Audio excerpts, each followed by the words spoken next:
Hello and welcome to Somerville Highlander football on Somerville Educational Channel 15. There's a chill in the air and it's time for playoff football at Dilboy Stadium. And tonight the Highlanders begin the 2017 playoffs with a quarterfinal matchup against the Triton Regional High School Vikings. I'm Todd Harmon. I'm joined by Ian Comack. And Ian, Somerville comes in tonight to this playoff game. There's a lot of activity, a lot of interest, a good crowd as well, a chill in the air. It feels like playoff football. Yeah, it's definitely ready to go tonight. I noticed that flag did not move an inch during that whole anthem, so wind will not be a factor tonight. Yeah, no factor at all to the wind at all this evening.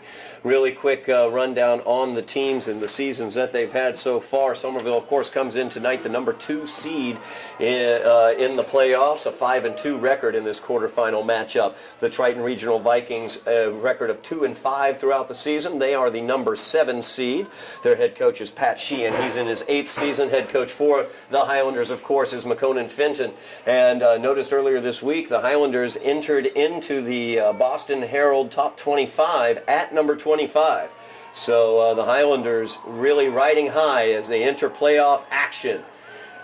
Kick there by Emerson Clems as the Vikings fielded at the 5-yard line. A little seam there. He's able to get through across the 22-yard line, and this playoff game has begun. Henry Augustin come in there with a big hit, start off the game. Highlander defense will be out there. Big hits are what they like to deal out. Of course, number 1, Marcus Thomas, one of the bigger hitters out there on the field. A tremendous season thus far by him. Yeah, Marcus got tremendous speed in that middle linebacker spot. Thomas Lapham is the captain and quarterback of the Vikings. As Lapham gets the snap, the pass is complete to number 8, Dylan Levitt.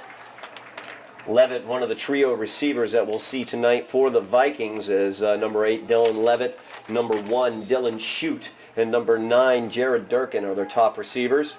Lapham was a 1,000-yard passer this year. They also have a 500-yard rusher in the backfield, and Christian O'Brien, number 7. As Lapham gets it, he gives it to O'Brien. O'Brien right up the middle, and there is nothing doing there as the Highlanders stop him after a short gain. Brings up, does get the first down, though. I thought he did not quite make that, but he did get the first down, so it's going to be first down and 10 for the Vikings at about the Viking 34-yard line. Great way to start the game for Triton here. First down and, was that 2 plays? 3 plays? Yeah, definitely a good way to start off this game as they were able to get that first down. So Lapham has them here, first down and 10. And it's going to be a quarterback keeper on the draw up the middle. Lapham with the 6 or 7 yard gain there. He's wrapped up finally by Gio Pierre. Yeah, offensive line for Triton pushing us around here early. A little surprising. Triton's offensive line, kind of a reworked offensive line from last year's squad. The Vikings last year made it all the way to the state semifinals, so some playoff experience on the side of the Vikings this evening. So Lapham calls out the signals.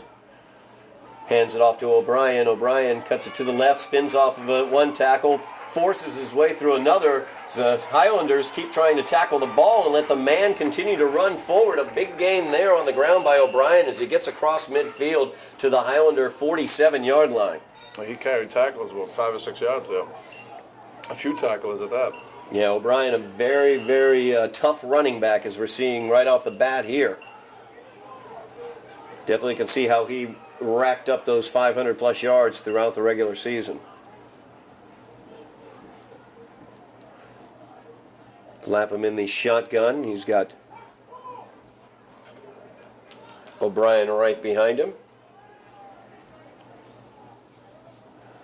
And the give is to O'Brien, trying to find a seam there. He does as he gets through for a gain of 4 to the Highlander 42-yard line.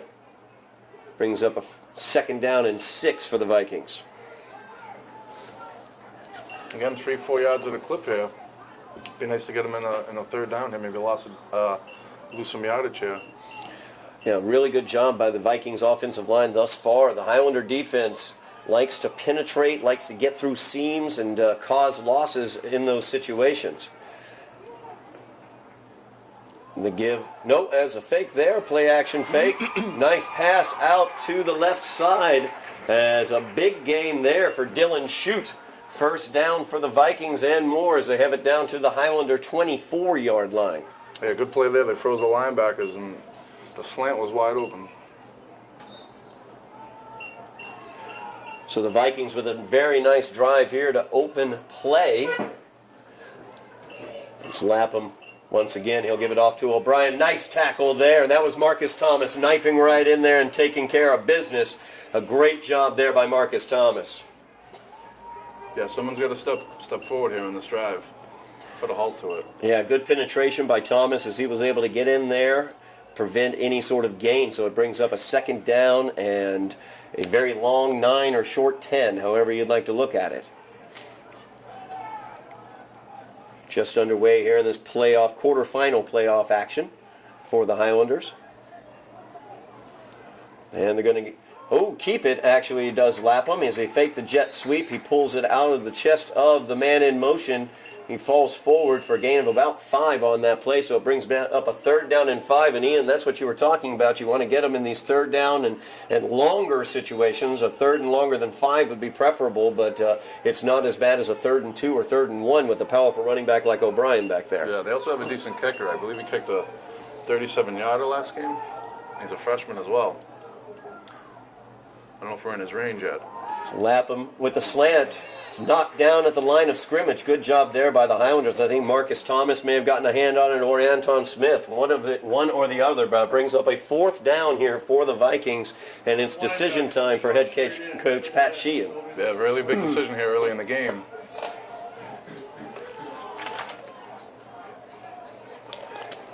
And they look to be going for it. Yeah, it looks like they definitely are going for it here. Lapham on the field still. O'Brien still out there as well. No sign of any kicker out there. They got to watch this play going left. This is end over. It looks like they... As Lapham gets it, he rolls out to the right, going to throw back to the left, and there is nobody out there. We have a flag on the play, though, as that's going to go for a touchdown for number 27 for the Vikings. That's Kyle O'Doy. We're going to see what this flag is, though. Could be against the offense and bring this back. They're going to wave it off. They wave off the flag, and that is a touchdown for the Vikings as Kyle O'Doy able to catch the passes. Everything, the motion on that play was completely to the near side, coming all the way here to the right. O'Doy went against it. They threw back against the grain, and there was nobody out there to stop O'Doy. Yeah, there was nobody there. I think the referee might have initially threw it for a legal man downfield, but apparently he was talked out of it. So the extra point attempt, that freshman kicker on. It is up. It is no good, but a flag is on the play. We'll see what the flag is.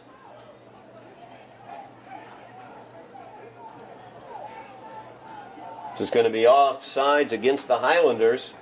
So we're going to get to re-kick this one, will the Vikings.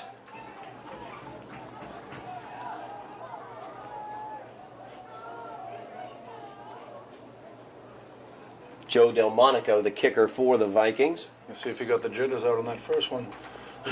Excuse me. Christian O'Brien with the hold once again, and offsides. Marcus Tom. Oh, actually, I'm sorry, that wasn't. It was Lucas St. Jean on the near side.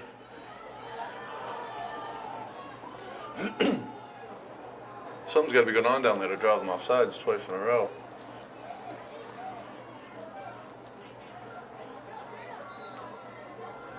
So take 3 now.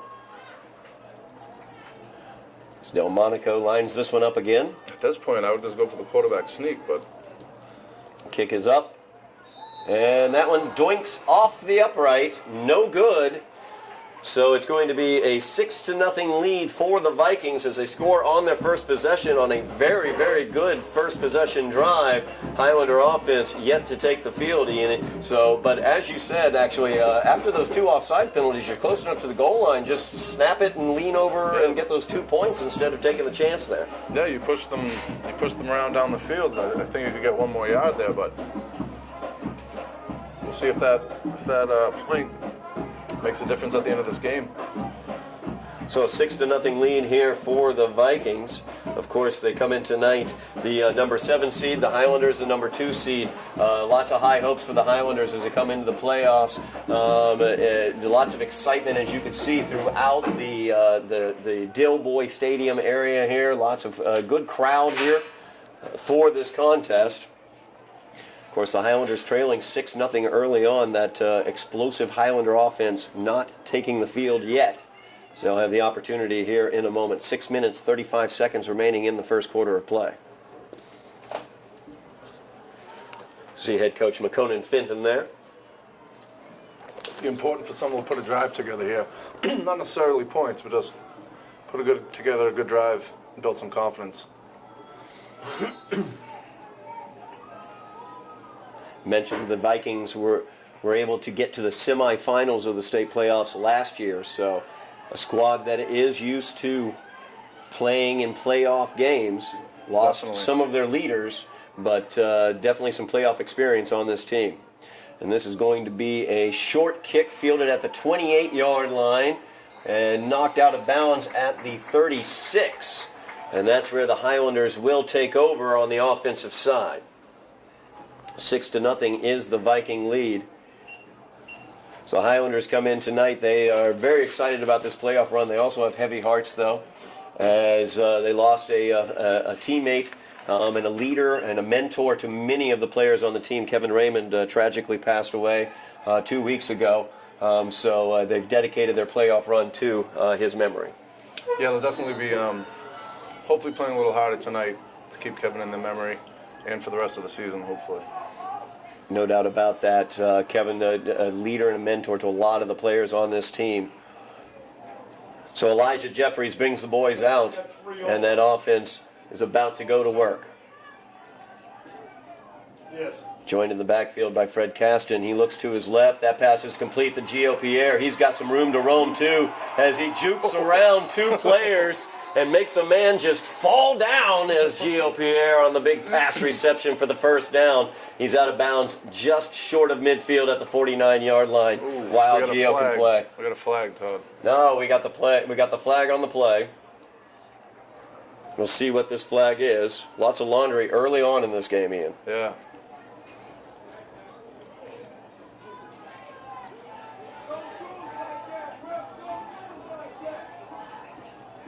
Came from the far side, so I don't know.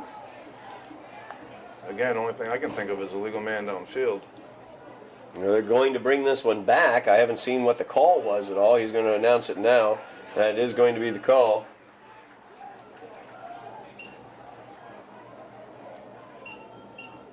It's going to be a legal man downfield. Coach Mack not very happy about that. No, talk about a momentum killer.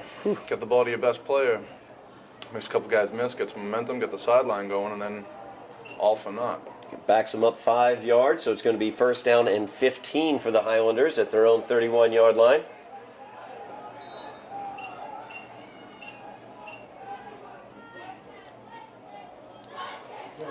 Fred Caston in the backfield along with Elijah Jeffries. Up at the top of the screen is Lucas St. Jean. The bottom of the screen is Gio Pierre. And the give is to Caston as he has nowhere to go in there. Not much of a push from the offensive line. A really good job by the defensive line just getting in there and getting the tackle made. So it's going to be no gain on the play. 2nd down and 15 for the Highlanders. Yeah, so far here early, Todd, this is a complete change from the last home game the Highlanders had, where they were doing the pushing and the shoving, and they were pushing Lynn Classical around. Yeah, they were able to defeat Lynn Classical by the score of 34-16. Lynn Classical came in undefeated, and that victory was able to catapult Somerville, along with their win last week against Revere, into the top of the divisional rankings. 5:40 remaining here in the quarter as Jeffries is back to pass right up the seam. The pass just a little bit behind Wadi Jimenez Santana, though. Incomplete, so it brings up a 3rd down and long for the Highlanders here. 3rd down and 15. Yeah, definitely not the way Coach Fenton drew up the beginning of this game.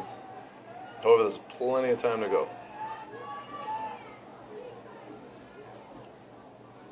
That penalty was a killer on first down. Absolutely it was, no question about it. They were able to get the ball out to Gio Pierre. He had room in front of himself and made a few guys miss, got the first down, got up near midfield. Unfortunately, all for naught. So 3rd down and 15 now for the Highlanders. Gio down low at the bottom of your screen. Corner's away off him, giving him plenty of space. Jeffries will roll out to that side, looking downfield, and he has Gio, and it's just out of his reach. Oh my goodness, they tried to get Gio over the top. They had him open and just barely overthrew him. That's going to bring up a 4th down for the Highlanders. Great play call, though, and awful, excuse me, definitely know that that play will be there. I don't think anybody wearing a white jersey can stay with Gio down the field, so. Yeah, no question about that. Gio, definitely the fastest guy on the field. He's used to that. That's the mismatch that the Highlanders have been able to take advantage of a lot this year. So Emerson Clem's in to punt this one away. Ooh. And that's a bad snap. He's able to field it and still get around and get a kickoff at least. This one's hopefully, no, it took a Vikings bounce, unfortunately. I was hoping for a Somerville bounce. So about a 15-yard punt there by Clems.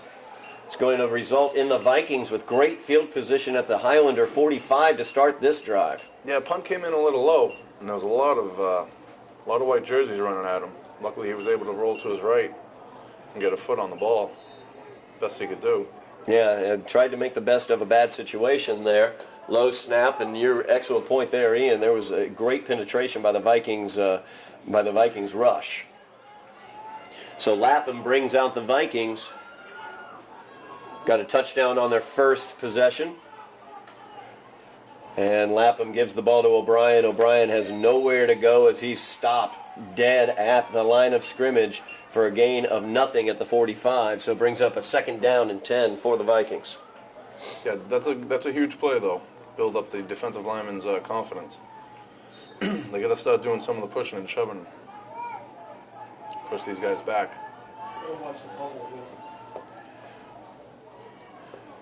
So 2nd down now. Lapham calls out the signals. Looks to his left. The slant is complete for a gain of 7.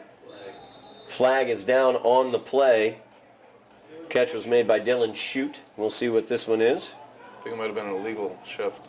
Yep, illegal shift is the call. So we're going to back this one up 5 yards.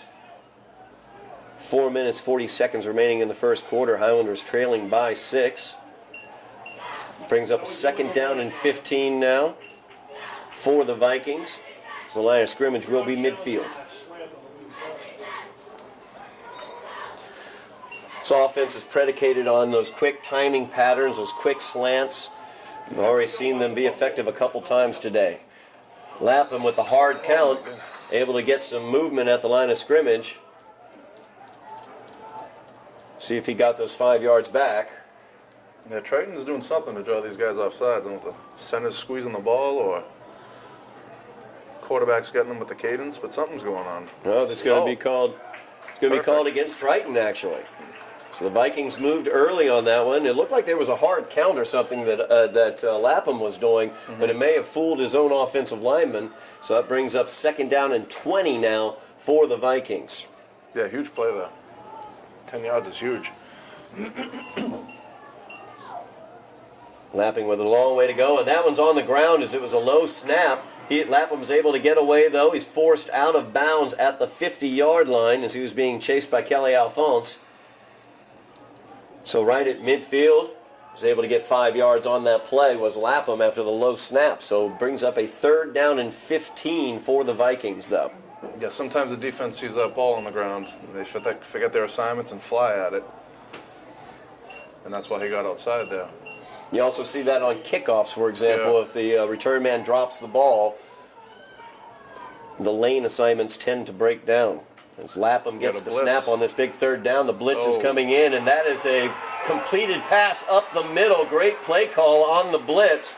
And number 7, that would be Christian O'Brien, the big running back, rumbles down inside the Highlander 10 to the 8-yard line. So a huge offensive play there on third and long, I should say, for the Vikings. Yeah, Somerville was aggressive, came with the blitz. Unfortunately, middle of the field was wide open. Lapham was able to find his man. So first down and goal for the Vikings. They already lead 6-0, looking to tack on to that. Lapham will keep this one on the option. He flips it off to the pitch man. A nice one-handed tackle there as Lucas St. Jean brought him down with one hand on the sleeve and knocked him back, but knocked him down after a gain of only 1 on that play. So it'll be a second and goal from the 7-yard line for the Vikings. Multifaceted offense we're seeing here. Yeah, a whole lot of play action too, Todd. Almost on every play. Yep, lots of movement before the snap, and always a guy seems to be in motion. And as you pointed out, play action seems rather consistent in their attack. Just under 3 minutes left here in the quarter. Highlanders trailing by 6. Vikings are threatening. Slap them. That one's knocked away with authority by Anton Smith. Yeah, second knockdown, I think, for Anton. I believe he had that first one earlier in the game. He had a huge night against Lynn Classical here 2 weeks ago. Yeah, that's defensively, I think that's how they first began to shock Lynn Classical was those quick little timing routes. The Highlanders kept getting hands up and knocking the ball down, and that really seemed to knock Lynn Classical off of their offensive game. Definitely, yeah. So a big third down here. Third and goal from the 7-yard line for the Vikings. Trip receivers to the left for Lapham. And he looks to the left, back to the right, and that's a little hook and ladder type play. Well defended by the Highlanders. A great job there as they tried to get Christian O'Brien on like a little lateral after the pass reception, and there was nothing doing there. The Highlander defense all over that one, sticking to their assignments in that case. Yeah, they were hoping for the Highlanders to over pursue there, but they did stay with their assignments. So a 4th down and 7. 4th down and goal, I should say, from the 7. It's going to bring out the kicker, as that's Joe Delmonico, a freshman kicker. As you noted earlier, Ian, he hit one from 37 last week. This one's up, and it is good. So that will go down as a 24-yard field goal for Delmonico. And it is now a 9-0 lead for the Vikings as they lead the Highlanders here in this MIAA Division 5 North playoff quarterfinal game. Not where the Highlanders wanted to see themselves right now with 2 minutes left in the first quarter. Yeah, 2-score game here early on. Definitely not what I foresaw for the game.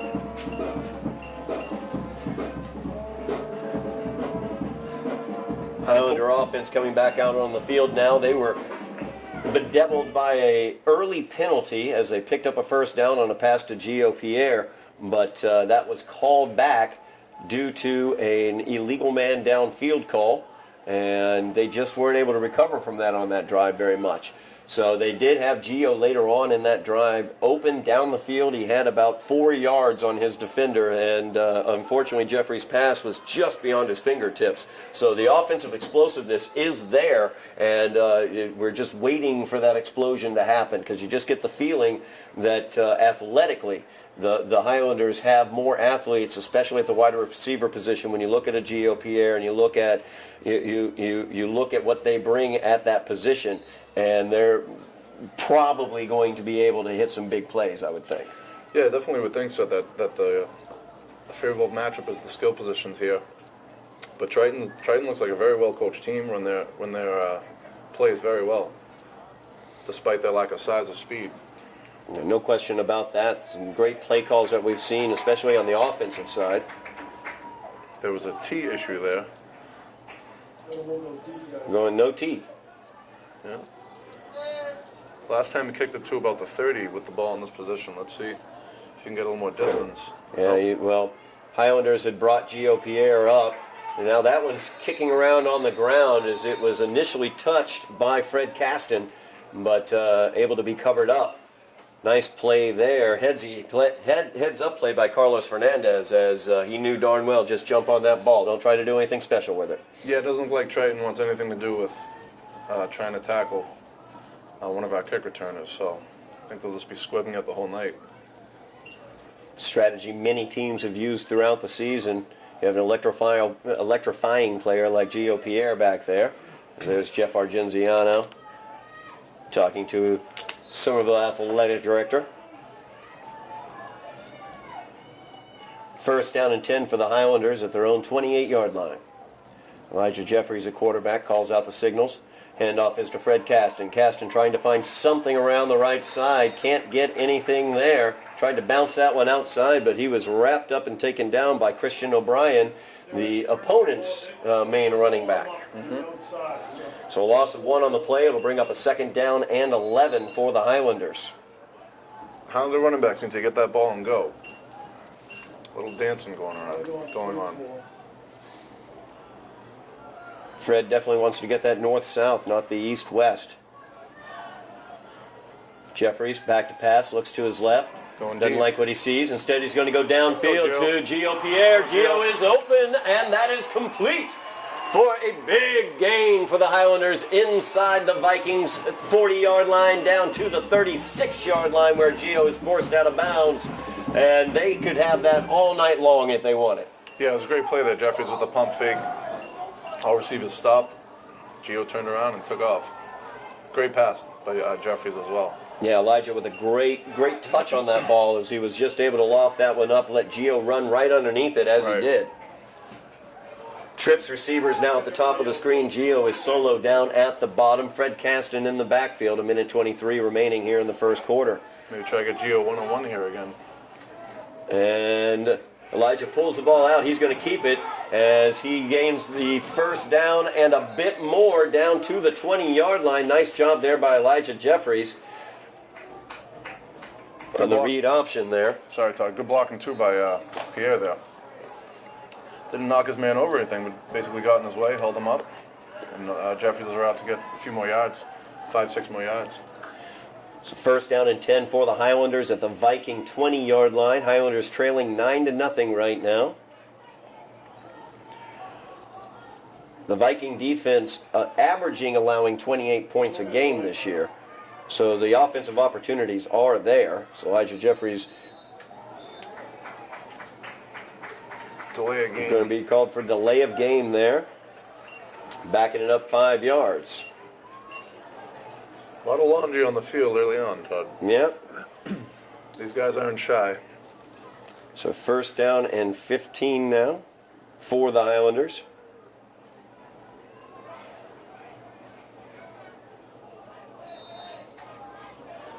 Trips right again, Todd. Yep. Trips to the right. Gio solo down low again. He's got man-to-man coverage and a cushion down there. As the give is to Fred Caston. That time he got it north-south, and that time he got a nice gain on it. A nice job blocking up front as well. Late flag. We'll see what that's all about. That's in the area of personal foul, I would say. I just don't know what it was. Yeah, that was definitely after the whistle. It's going to be an unsportsmanlike, I bet. I just don't know who it's going to be against. As Caston was able to gain about 8 yards on that, bringing up a second down and 7. But we're going back the other direction as it's going to be the unsportsmanlike on the Highlanders. Yeah, there's no excuse for that, Todd. I didn't see what transpired down at the bottom of that pile, but the referee was right on top of it and threw his flag immediately, so I'm sure it was not good.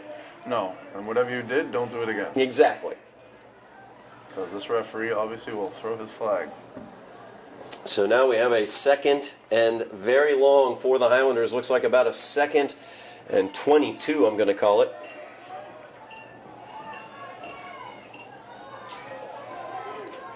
Haven't seen that big package with Anton out there yet at the fullback spot. Henry Augustin in right now in the backfield along with Elijah. Once again, trips to the right. Elijah's going to keep it. He's going to the left.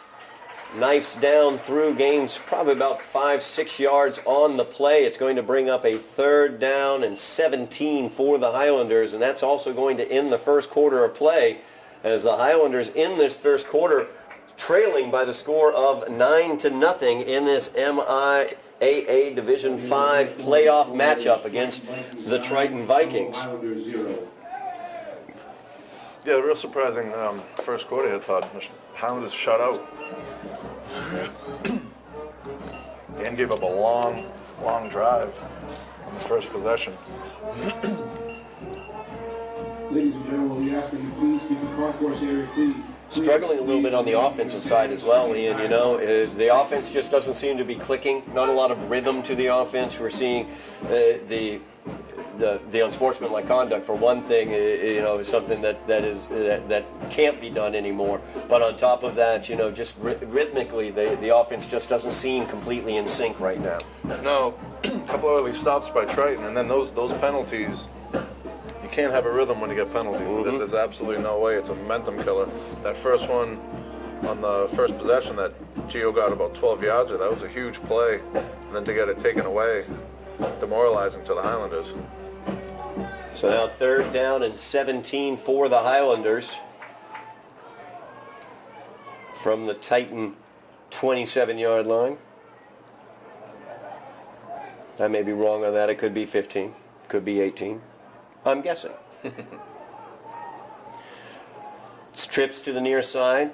Gio Pierre alone at the top of the screen. Big cushion for him. Elijah looks to the right. Pass is incomplete. In and out of the hands of Wadi Santana. Couldn't quite get that one. It looked like he tried to run with it before he fully got it into possession. It'd be interesting to see what they call. Looks like they're keeping the offense on the field. Yep, definitely keeping the offense on the field here. 4th down. Outside of the Emerson Clem's field goal range.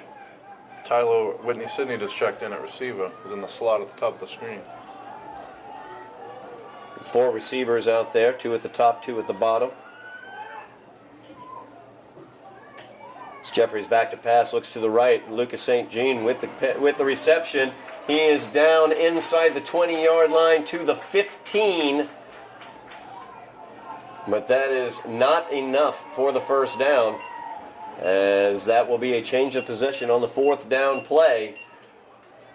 So the Triton offense returning to the field. Vikings offense showing their multi-dimensional abilities. You see Elijah Jeffries right there walking the sidelines, about ready to take a seat, kind of try to figure out how he can get the offense moving in the right direction for the Highlanders. Yeah, Coach Joe O'Donnell's down there with the offensive line, trying to teach and motivate at the same time. Get these guys going. So 1st down and 10 for the Vikings at their own 15-yard line. As Lapham back to pass, looking up the middle. That pass is complete to number 17, up the seam. That was a very nice pass. Good touch on it as Anthony Particelli comes away with that reception. Timeout by Somerville.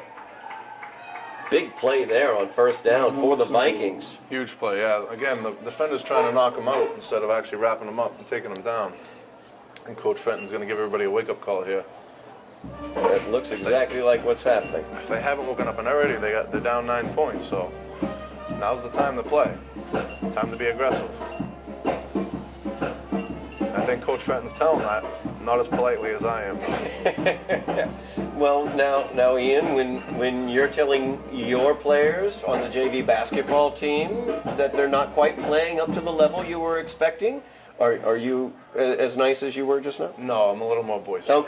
Okay. I was just checking. I just wanted to know. Competition brings different things out in different people. I'll put it that way. It certainly does.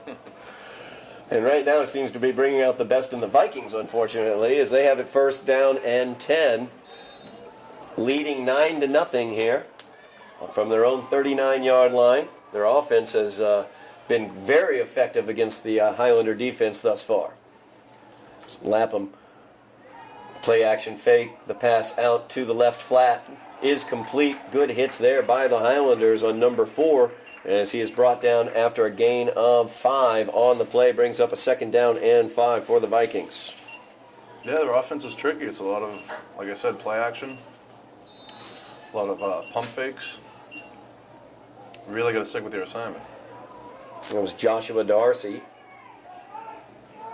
with the pass reception. You got a pistol. Yep, Lapham in the pistol. He's got O'Brien behind him. Handoff is to O'Brien. There we go. Nice job wrapping up right there at the line of scrimmage. Good tackle. I think Marcus Thomas got him on that one. Yeah, I believe he was the first one to hit him. Big down here.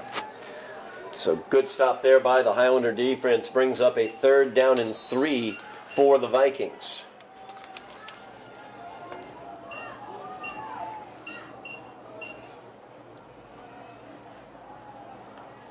See what head coach Pat Sheehan dials up here. Once again, the pistol formation. Oh, You got movement right there. As the substitute Cameron Gilroy just came into the game, and he was the one who took the steps. So that's a huge penalty because it backs up the Vikings 5 yards. So instead of a 3rd down and 3, you're looking at a 3rd down and 8, and that changes everything in terms of the play calling. yep. And out he goes. Can't do that from the wide receiver spot. There's no excuse for that. So a 3rd down and 8 now for the Vikings. 9:15 remaining in the half. Vikings lead this one 9-0. Slap him back to pass. He's looking downfield. Pass is up. It is incomplete. Tried to throw that one up high where only Dylan Shute could get up to get it. And just a little too high for Dylan. Thing is, on the backside of that, some opportunity possibly for the Highlanders, but just couldn't quite bring it in. So it brings up a 4th down. We're going to have a punt now. First punt of the game for the Vikings. Yeah, Lapham had him open. He just little too much heat on that pass and a little high, but he was open.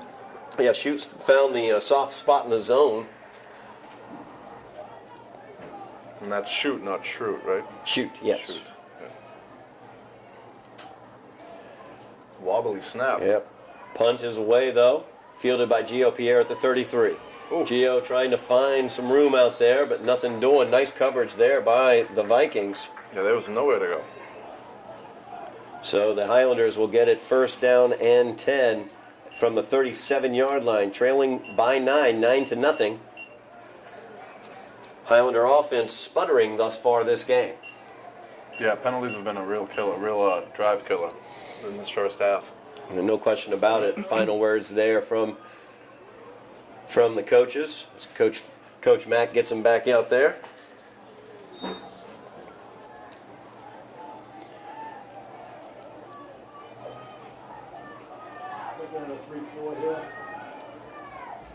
So Jeffries in the shotgun. Once again, trips to the near side. Gio by himself. Give is to Fred Caston. Caston trying to find his way through the traffic. It's knocked down after a gain of about 3 on the play, so it'll bring up a 2nd down and 7 for the Highlanders.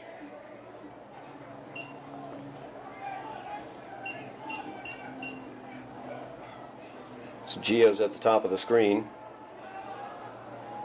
Lucas St. Jean down at the bottom. Looking over to Lucas. Lucas makes the reception, and that's good enough for it. 1st down to midfield as he makes the catch and goes out of bounds at midfield. So 1st down for the Highlanders as they try to put something together here offensively. Great move by Lucas there. Getting a few extra yards and the 1st down, more importantly. And Lucas caught the ball, looked up, 3 Viking defenders right there in front of him. He was able to use his speed to get to the corner, gain some extra yards there. It's Momo Nazaire with the ball on the jet sweep. And the 1st down for Momo. Huge play. Gets it across the 42 to 37-yard line. Again, the Highlanders keep with the spread. And I haven't seen Anton out there on offense yet. Highlanders very quick back to the line of scrimmage. Want to get that rhythm into their offense.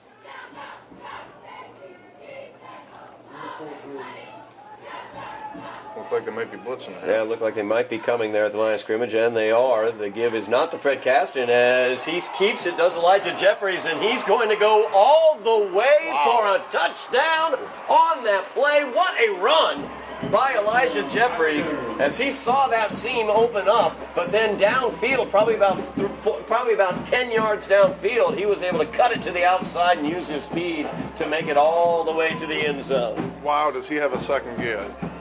Those long legs, those long strides. Again, they blitzed up the middle. He faked the handoff and took it right where the blitz came from. I don't think anybody touched him. No, I don't think anybody touched him at all. A great job by Elijah Jeffries as he pulled that one right out of the belly of Fred Caston. The kick by Emerson Clems is up, and that is good. And it is a 2-point ball game as the Highlanders score to make it 9-7. And the Highlander defense has shown up finally on that big run by Elijah Jeffries. Of course, Elijah going to school, going to be going to the University of Connecticut as a wide receiver. So Right. University of Connecticut definitely going to get one heck of a player, and that speed will certainly serve him well at University of Connecticut. Oh, definitely. At 6'4", 6'5", and speed. I mean, that's Division I talent. No question about it, and he definitely showed that talent on that play. A very heady play as well. He read the fact, that's why they call it the read option. He read what the defense was doing and pulled that ball right out of Caston's breadbasket and just turned on the jets the second he found that seam. It was Coach Lodano again, getting this offensive line going. That was a huge drive with those big boys up front.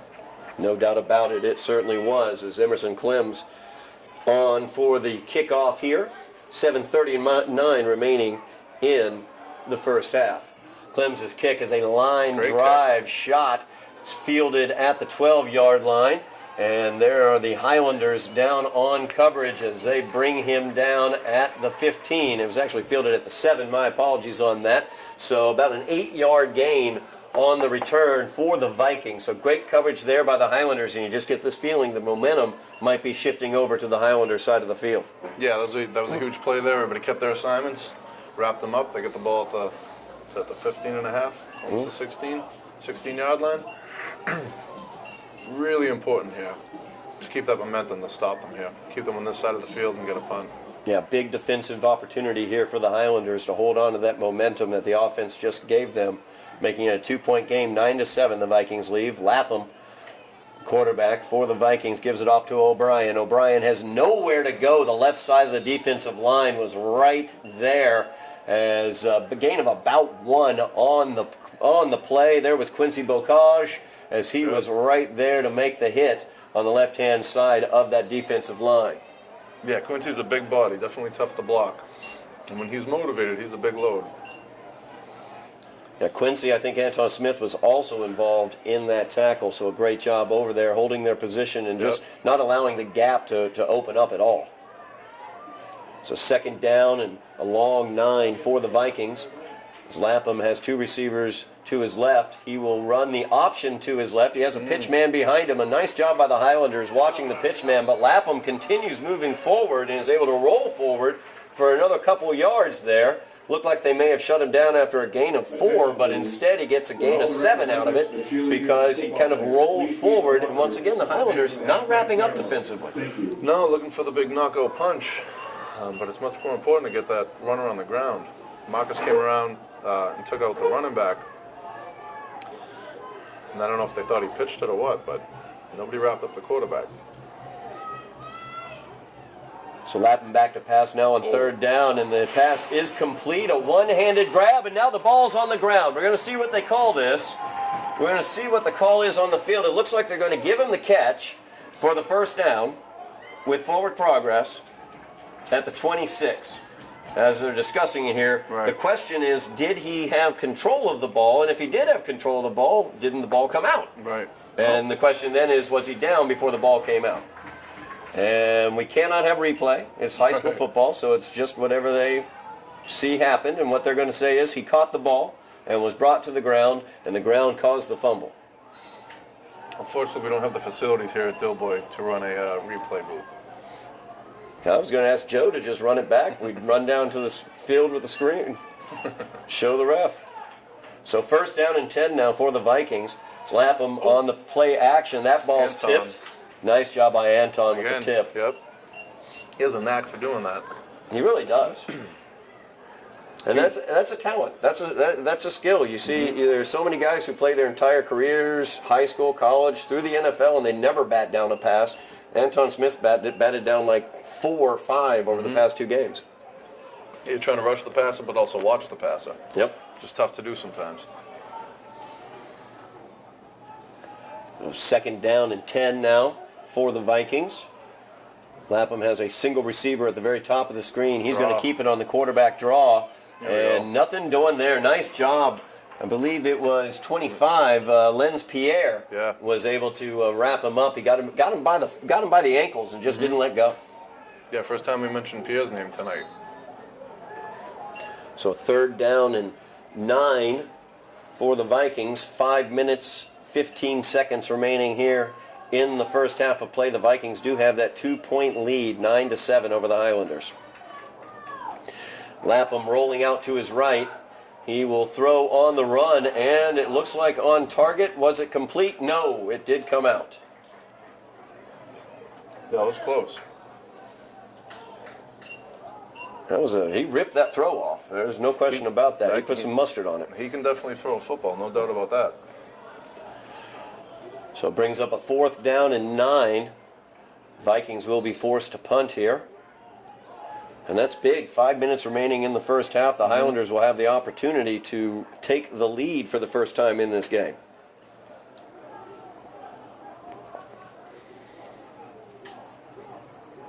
So the kick is No, we're going to get a away. return. Yeah. No, we're not going to get No, they punted it away from Gio to the far side of the field. Great On top kick. of that, a great Vikings roll as it rolls all the way down to the 23-yard line. So the Highlanders offense will have a ways to go there with 4:48 remaining in the first half. So they will take over at their own 23-yard line. A huge punt there by the Vikings. Yeah, that took a really great bounce for them. I mean, I think it hit around the 40 or 35. Rolled about 10, 15 more yards. Yeah. Nice little additional bonus at the end of that one. Good job directionally punting it away from Gio Pierre as well. Definitely. So Jeffries brings the offense out. Yeah, Caston again in the backfield. Yep, and this time it's Gio Pierre on the jet sweep, and there you see the speed, and there you see more of the speed as he gets to the corner. He hurdles through, spins away from another man, and he's still going downfield. Gio Pierre, oh my goodness gracious, what a play. No laundry that time, and Gio has a huge gain for the Highlanders on the jet sweep. Well, that's one way to negate that great punt by Triton. That is exactly correct. I think I mentioned to you before, Todd, I actually had the pleasure of teaching Gio kindergarten phys ed, and he's easily the fastest 5-year-old I've ever seen in my life. He's carried that speed through to today as well. So first down and 10 for the Highlanders at the 30. It's Jeffries back in the backfield, along with Fred Caston. Huge play. As Jeffries looks downfield, he is going to be taken down by the Vikings defense. Number 4 getting in there for the big sack. That's Joshua Darcy. The big tight end, actually, on the offensive side of the ball for the Vikings. Yeah, first time they've got their hands on Jeffries in the backfield. Great time for it, too. That brings up a second down and long now for the Highlanders. Second down and 15. 14 we'll call it.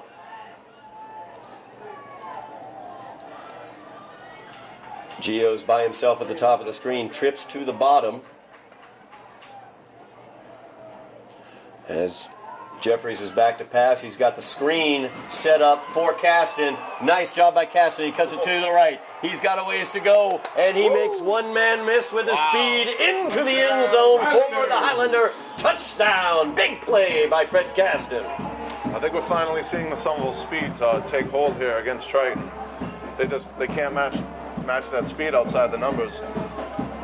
A really nice play call as well, a screen pass. You noted that they'd just gotten in on Elijah, they'd just gotten some pressure on him, and they'd been blitzing too. Right. So they were able to use the screen to great effect on that one as Caston used his speed to get into the end zone. Clems's kick is up, and it's no good. Tons of distance, but off to the left. So that will make the score of the game 13-9. So a 4-point lead for the Highlanders with 3:41 remaining here in the first half. Yeah, Highlanders woke up here in the second quarter, no doubt. Kind of sleptwalked through that first quarter.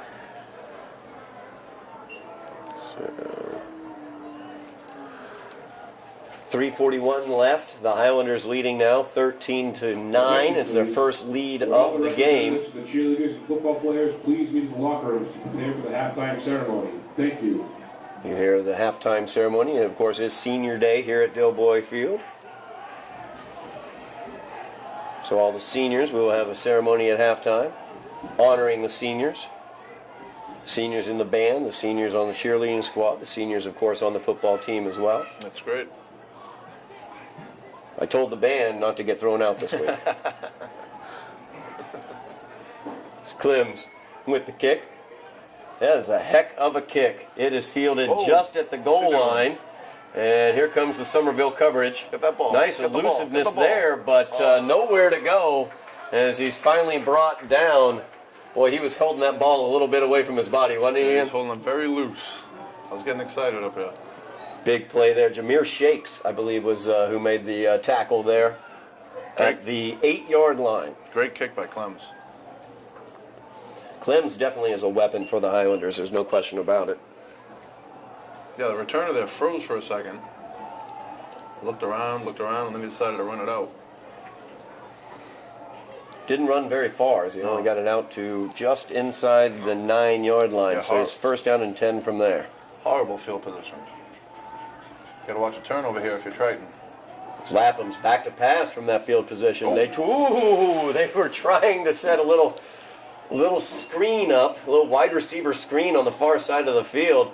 The receiver actually tipped the ball up into the air and made it possible for a Highlander to maybe come away with the interception, but not quite. Yeah, you're never really ready for those on defense. You're more consumed with blocking the ball, tackling the guy with the ball. You're never really ready for a tipped pass. So 2nd and 10, Lapham gives Hands it off. off to O'Brien. Yep. O'Brien nowhere to go on that one. Once again, the right-hand side of that line. Marcus Thomas is there. The left-hand side, I should say, of the defensive line. Marcus Thomas is there. In addition to Anton Smith, you can see him right there. And there's Quincy Bocage as well. All three of those guys involved in the tackle. Yeah, I think Triton might just want to run the ball again. I think they got a little scared on that tipped pass, being this close to their end zone. And still plenty of time to do something here in the half. Just under 3 minutes remaining in the half. 3rd down and 10. Lapham rolling out to his right. Threw it almost directly to Kelly Alphonse, but right through his hands. I don't think Kelly was expecting that pass, but a near interception there for the Highlanders. That would have been a heck of a momentum turner here, as the Highlanders have a lot of the momentum anyway, as they were able to stop the Vikings just now. Brings up a 4th down for the Vikings deep in their own territory. This is a huge snap and a huge kick here. Already had trouble with the snap once today. Good snap. Punt is up. Good kick. Oh, Very nice good high punt. Gio's going to call for the fair catch at the Viking 39-yard line. So 2:42 remains in the half. The Highlanders lead this one by 4 by the score of 13-9, and they're looking to tack on to that as we go into halftime. And also, the Vikings got the ball first. Right. So the Highlanders will be receiving the second half kickoff. So a little 2-for-1 possibility here for the Highlander offense. Yeah, perfect scenario. They go down and score in the next 2 minutes, 42 seconds. Come out here at the half of the 29 lead, hopefully.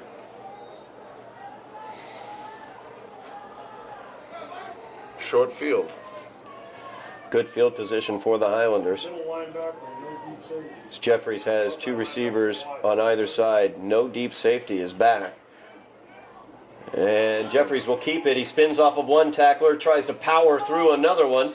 And he is stopped at the 34-yard line, I should say. So a gain of about 5 there for Elijah. Yeah, similar play to the one he scored on there. Clock will continue to run. 2:15 remaining in the half. Plenty of time for the Highlanders to get this one into the end zone. Looks like Triton has the biggest guy at nose tackle. Number 77. I believe he's an offensive tackle as well. Jeffries gets the snap, He looks to his left, Great going blocking. downfield. There's the look Wow. and the pass and the catch. Gio Pierre gets the foot down for the first down inside the 10. Gio, he's just amazing. They make that look easy. It's not an easy play, but they make it look easy. Had the one-on-one coverage out there. The coverage was actually good. Yeah. And Elijah threw it where only Gio could go up and get it, and Yep. Gio did just that. So first down and 10 for the Highlanders inside the Viking 10-yard line. First down and goal, I should say. We got Anton out there, my favorite package at fullback. The big package. Ian loves the big package. Here we go. Jeffries. We got to hold him, Todd. Yeah, down inside, I believe we do, as Jeffries did reach the ball across the line of scrimmage for the touchdown. We will see what the flag is on this play. Is that what that is? Yeah, we're going to get a... Chop block. Yep. That's a big one, too. That's a 15-yarder, I believe. We got 1:40 on the clock. Plenty of time for the Highlanders to get into the end zone, but that big 15-yard penalty is not going to help matters any. It was first and goal from the 6-yard line. Now it will be first and goal from the 21-yard line. Yeah, this ref in the middle of the field has threw his flag a number of times this evening.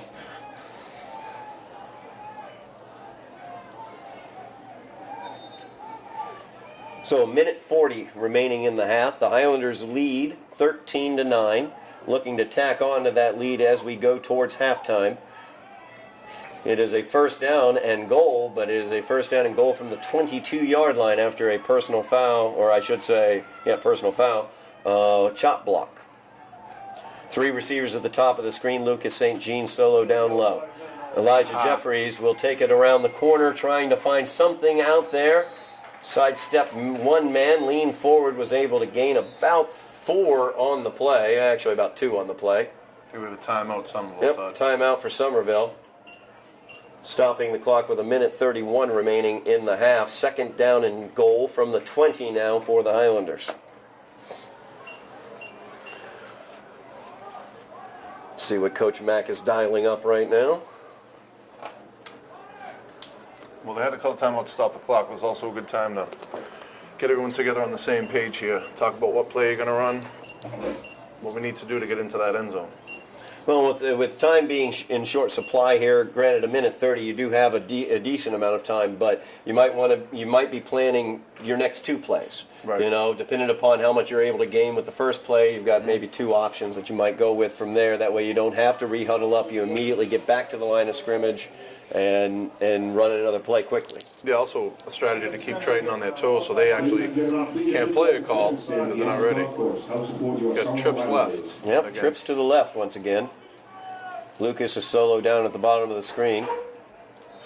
Getting final instructions from Jeffries. Fred Caston in the backfield along with Elijah. Gio again, one-on-one coverage, looks like top of the screen. Yep. That's where I would I would not mind seeing, no safety deep either. I wouldn't mind seeing like a 10-yard slant or something like that to Gio. Instead, it's going to go to Fred Caston on the run. Nothing there in the middle there for the Highlanders. So no gain on second down and goal from the 20. It's going to bring up third down and goal now for the Highlanders. be curious to see what they'll do on fourth if they don't get it here, if they're going to kick it, or obviously will depend on how much yardage they get here. Right. From this exact spot, it would be about a 37-yard field goal for Emerson Clems. We've seen him kick those before. As Jeffries gets the wide receiver screen out to the flat. That's to Gio. Gio trying to find something out there and not quite able to get a ton. He is able to get 5 yards added on. So it's going to be a fourth and goal from the 15-yard line for the Highlanders. 40 seconds remaining, and the clock is running. From this spot, it would be a 32-yard field goal for Emerson Clems. It looks like that's not what they're going to do, as the Highlanders leave the offense out there, and here comes Clems. So they are going to go ahead and bring the field goal unit out there. Clock is still running. They're going to have to assume burn a timeout because they're going to get a delayed game. Yeah, they'll likely take a timeout here once the clock runs down a little bit. Unless maybe not.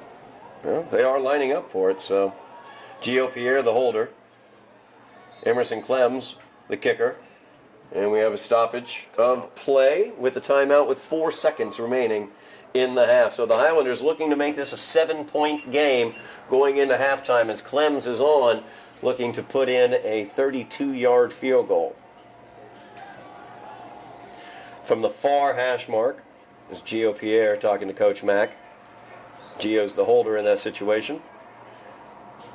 Which I'm sure keeps the defense on their toes when Gio's the holder. We saw earlier this year on an extra point attempt a low snap that Gio wasn't quite able to control. It's actually going to be a 30-yard field goal here as Clems gets the snap. Gio puts it down. The kick is up, and it is no good.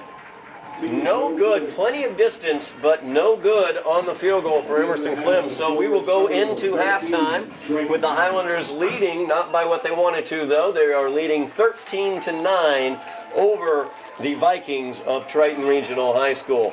This is playoff action, and you are watching MIAA Division 5 North quarterfinal playoff action on Somerville Educational Channel 15.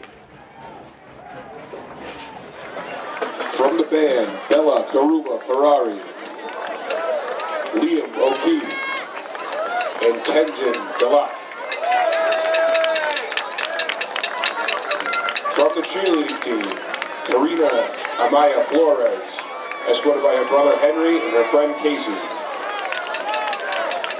Destiny Augustine, escorted by her mother Yolanda and her brother Dimitri and her sister Aliyah.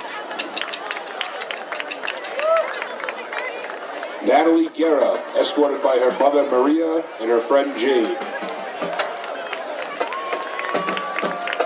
Regina Maldonado, escorted by her mother Sophia, her aunt Anna, her uncle Christian, and her cousin Annalise.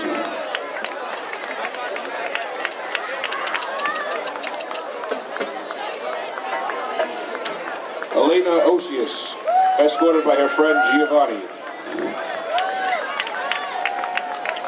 And Sophia West, escorted by her mother Kelly, her dad Stephen, her sister Jada, and her stunt group, Jamima Sai and Kentra.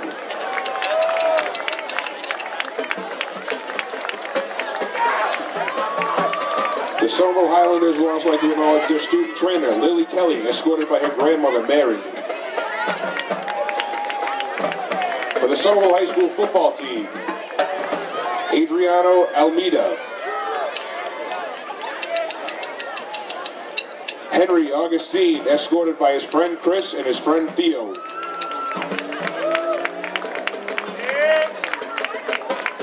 Captain Quincy Bocage, escorted by his father Victor, his mom Fedeline, and his sisters Tiffany and Audrey.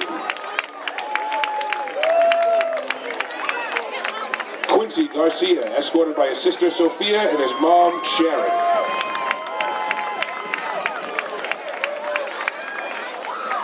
Captain Elijah Jeffries, escorted by his mother Jackie and his sister Takia.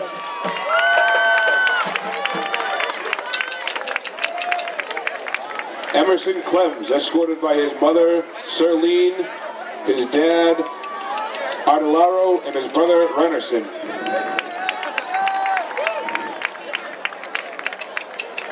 Pedro Montiero, escorted by his mother Michelle and his uncle Prince.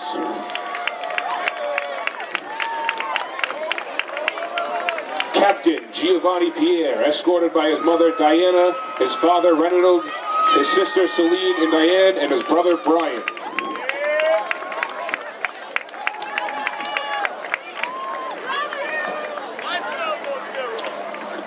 Lucas St. Jean,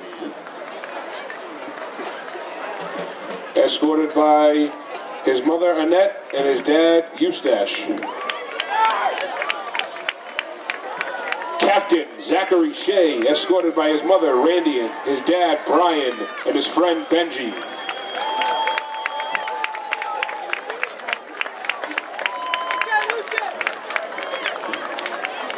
Anton Smith, escorted by his mother Katrina.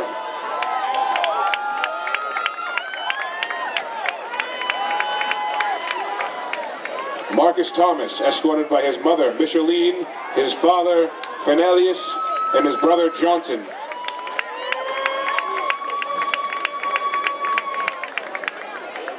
Armani Villa, escorted by his mother, Amaryllis.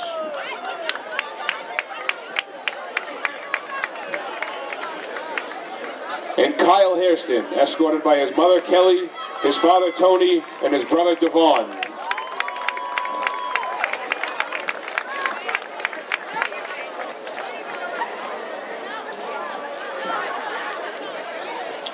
Thank you to the seniors for your contributions to the cheerleading and football programs. Best of luck to you in your future endeavors.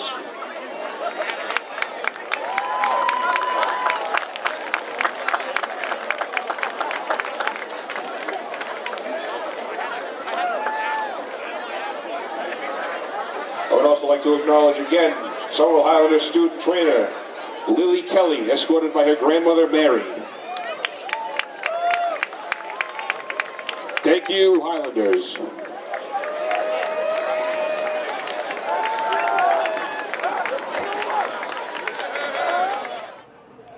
We are back for second half action here at Dilboy Stadium. It's second half MIAA Division 5 North playoff action. As in this quarterfinal matchup, the number 2 seeded Somerville Highlanders taking on the number 7 seeded Triton Vikings. The Vikings trailing your Highlanders at halftime by the score of 13-9, but it could have been more there at the end of the first half. Unfortunately, Ian, the field goal attempt by Emerson Clems was ruled no good. Yeah, from our vantage point, it looked good, but again, we are very far away from those goalposts. Yes, we are not standing underneath them. We also bleed some of a red. So. Just a bit. Now the winner tonight will move forward into the next round, the semifinal round of the North Division 5 playoffs, to place the winner of tomorrow's Swampscott versus Watertown matchup. Mm-hmm. Swampscott the favorites in that one. They're the number 3 seed. Watertown the number 6. Here is the kick. That is caught in air by Carlos Fernandez. Fernandez trying to go around the corner, and he's going to set up some nice field position there for the Highlanders as he's forced out of bounds at the 46-yard line. So the Highlanders will open out the second half of play at some nice field position with a short field ahead of them and the lead. Yeah, tough catch there by Carlos, and then couldn't ask for anything more outside of scoring, which would have been impossible, but got some positive yardage there. About 15, 16, maybe 20-yard return. Yeah, nice return there by Carlos, actually, and a really good point. Good hands. Yeah. That was a... it was a wobbly ball. Yep. Able to control it very, very well. So the Highlander offense out on the field to open out this second half. Elijah Jeffries at the quarterback position calling out the signals. Gives it to Fred Caston. Caston trying to find a hole in that line. He has not been able to get anything going so far tonight, and it continues here in the second half on the first play. There's nothing doing there. Gain of maybe 1 yard on the play brings up a second down and 9 for the Highlanders. Yeah, Big Alexander Fecto, I believe is how you pronounce that last name, number 77. Kind of controlled that play there, that nose tackle. He seems to be controlling quite a bit from that nose tackle position, actually, because there's not been a lot up the middle for the Highlanders, except on the misdirection plays with Elijah. Right. So second down and 9. Now Elijah back to pass. The pass is out to the right. It is complete for a gain of 4 as the Highlanders pick up a nice little gain there. Is that Momo? I believe it was Momo. Yep, Momo Nazaire with the catch. It's actually going to go for 4 yards, so it's going to be third down and 5 for the Highlanders, just across midfield. You got Gio by himself again down here. A big third down play here for the Highlanders.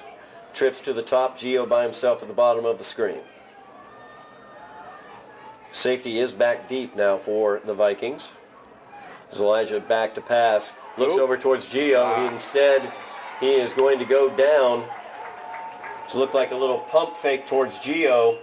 There was double coverage on Gio downfield as well, but Elijah taken down, lost his footing, I should say, as he tried to adjust with the defenders coming towards him. Tough break for the Highlanders there. Would have liked to have seen that ball get in the air, but sometimes you slip. So a fourth down now for the Highlanders. Will bring Emerson Clems out to the field. Yeah, big stop by Triton there, opening drive.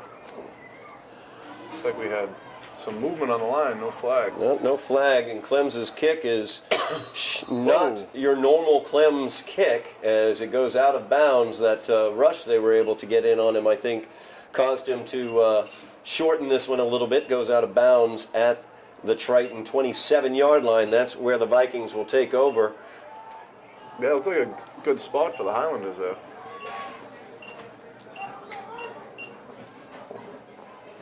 So the Highlanders defense back out onto the field.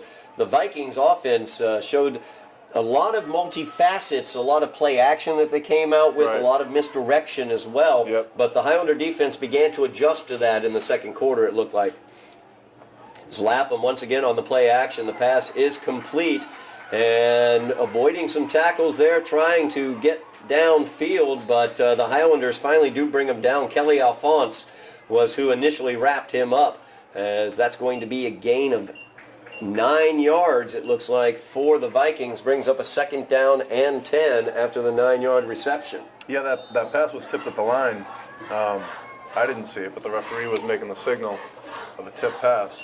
So another tip pass, Yeah. but that one was able to make it to the receiver.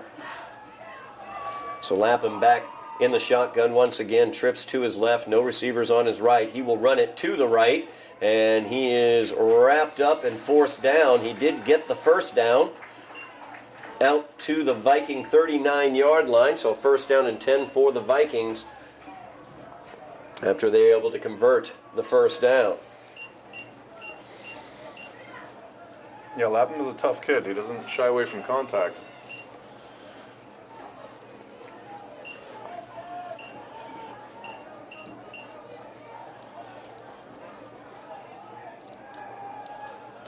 As Lapham gets it once again, it's going to be the quarterback draw, and he powers it forward for a gain of 7. It's going to bring up a 2nd down and 3 now for the Vikings.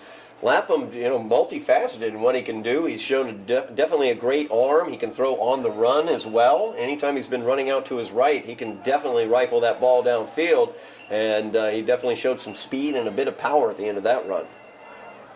Yeah, he's been very impressive here tonight, no doubt. 2nd down for the Vikings. As Lapham will give it to O'Brien. O'Brien trying to find some room in the middle, but there is no room there as the Highlander defense stands firm. Ladies and gentlemen, as a reminder, Quincy Bocage once again involved in the middle there. Brings up a 3rd down and 2 yards. Thank you for your cooperation. Yeah, huge play here. Big 3rd down here as the Highlanders lead by 4. 13-9. Vikings looking to keep this drive alive. Single receiver split well out to the top of the screen. Lapham will give it off and immediately hit as Marcus Thomas once again knifes in there, takes O'Brien down. He timed that one perfectly. Yeah, I think if you're Triton, you got to punt. Yeah, you got to punt here, and they will be. Yeah, the Vikings calling out the punting team here. 4th down and 4 was what it was left with after Marcus Thomas knocked O'Brien back for a big loss on the play. Huge play there by Marcus Thomas. Yeah, he knifed right through that line. Wrapped them up, which they've been having trouble doing tonight, is wrapping people up. Whoa, looks like we got some sort of... And it's going to be, and this will give them the 1st down if they're going to call this against Somerville. As the shifting offensive line caused Somerville to move. I don't believe they touched the... But I don't believe they touched the anyone. center? No. And they certainly didn't snap it.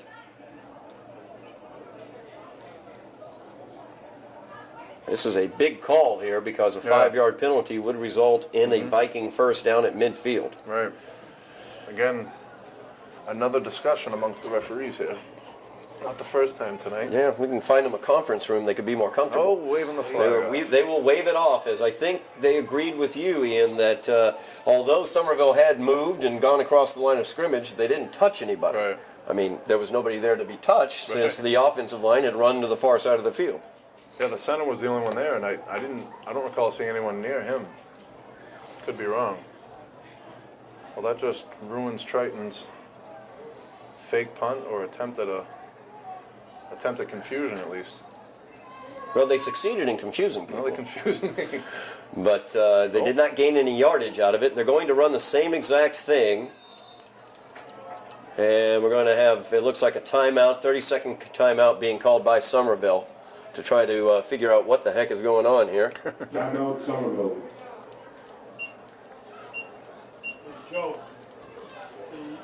So a 4th down and 4 is what we're looking at. The Vikings have it at their own 45-yard line. 5 minutes, 45 seconds remaining here in the third quarter of play. Highlanders leading by 4, 13-9. That reminds me of a few years ago when the Colts tried a fake field goal. If you recall, it looked like a 2-on-2 football game. Yeah. That the Patriots succeeded in. It's kind of reminded me of that. Let's see if they do it again. We'll see if they shift. They do. This time they're shifting to the near side of the field.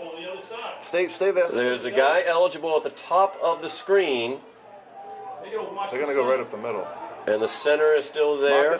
Marcus. Nobody knows exactly what they're doing.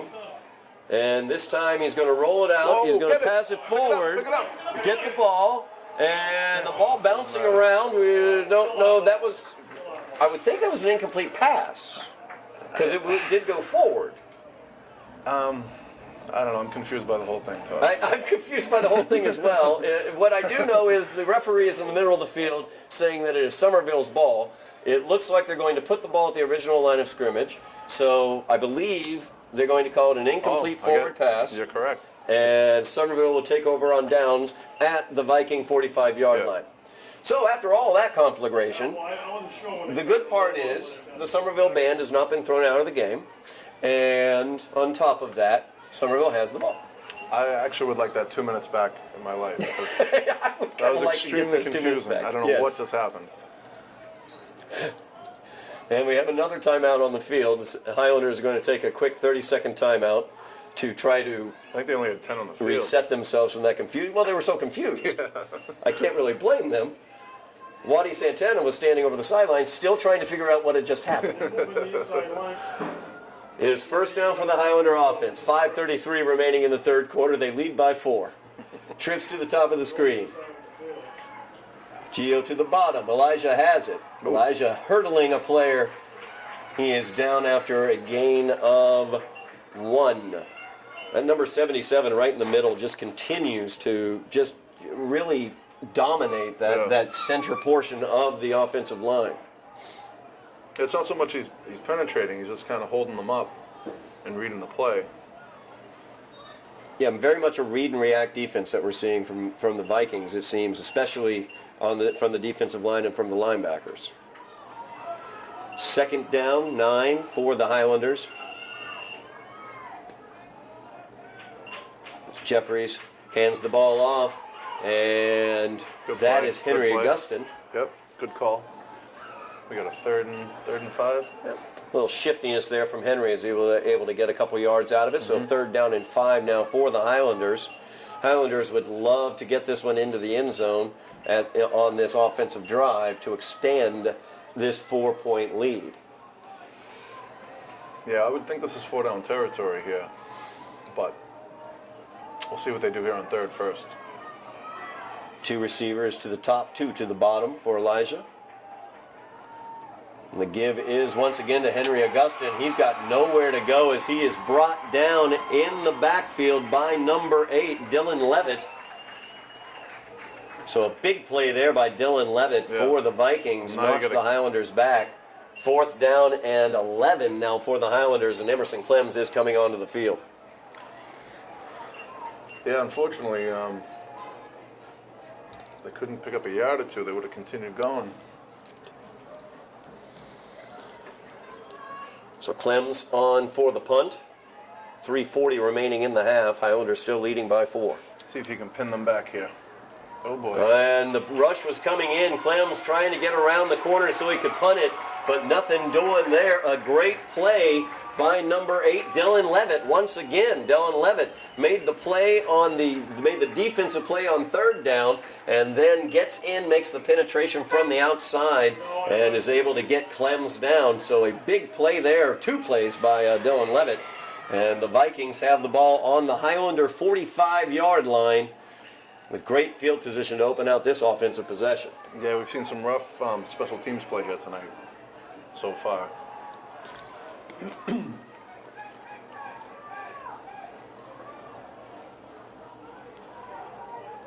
Lapham calling out the signals. You gotta take away the slant on the side.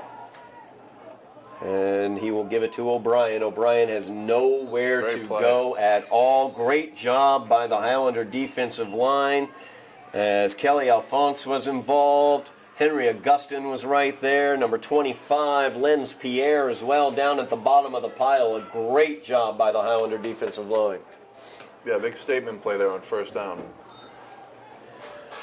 So 2nd down and 10 now for the Vikings. Expect some trickery here. They like to go to the weak side when they have trips. Yeah, they have the trips to strong. the bottom of the screen, and Lapham loves to go to the weak side, watch for the run or something to the far side. Instead, they're going to do the play action as he throws it, almost intercepted, almost by Tyler Whitney Sidney, as he was trying to get that ball to Levitt, Dylan Levitt. But just not good accuracy on that one as he forced that ball in there. Yeah. And Whitney Sidney right there, just in and out of his hands. I bet Tyler would like to have that play back, no doubt. So 3rd down and 10. Once again, we got the trips to the near side. Nobody on the far side of the field. Watch the weak side.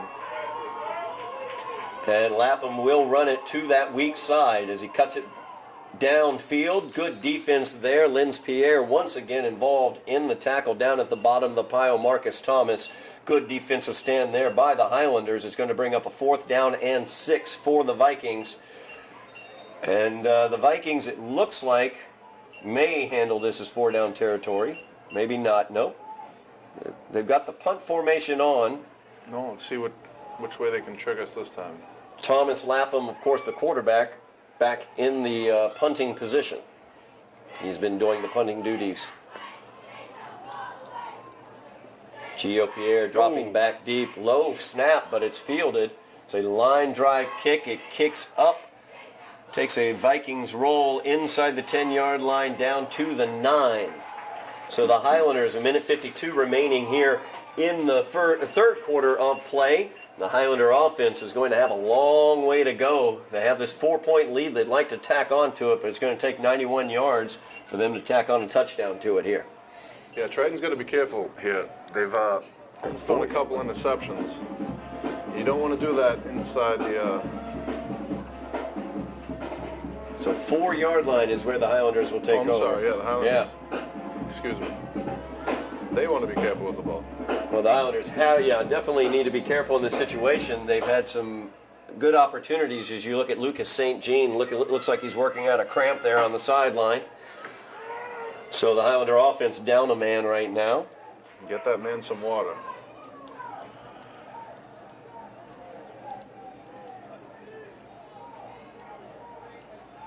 Is that Fred in the I was going to say, backfield? it looks like Fred Caston Yeah. in the backfield. I was wondering if they still had Augustin in there, but it's going to be Fred. As the give is to Fred Caston, as he has some room there on the right-hand side. Yep. Gains a nice 5 yards on that play. Good play call. Actually, it looks like they gained about 7 yards on that play. A very good play call. Very safe. Not a lot of opportunity to turn the ball over. And very good play there by the Highlanders, giving them some room as they had it 1st down from their own 4. Now they have it 2nd down and 2 yards. Yeah, they followed one off the right tackle there, Quincy Bocage. See if they stick with the same plan. And this time the give is run to the left-hand side. Nothing doing there. As Fred couldn't find anything, danced around a little bit. Couldn't quite get to the 1st down marker. So a big 3rd down here, 3rd down and 1 for the Highlanders. Yeah, under a minute here in the 3rd quarter, Todd. Huge play in the 2nd half. Near the end of the 3rd quarter, only 45 seconds remaining here. Highlanders leading by 4, 13-9. And it is 3rd down and 1 as you're down in distance. Elijah in the shotgun. And the give is to Caston. Caston diving forward into the pile. We're going to see where they mark this one. The spot looks a little shy. I don't know. We'll see. Yeah, that looks very, very close.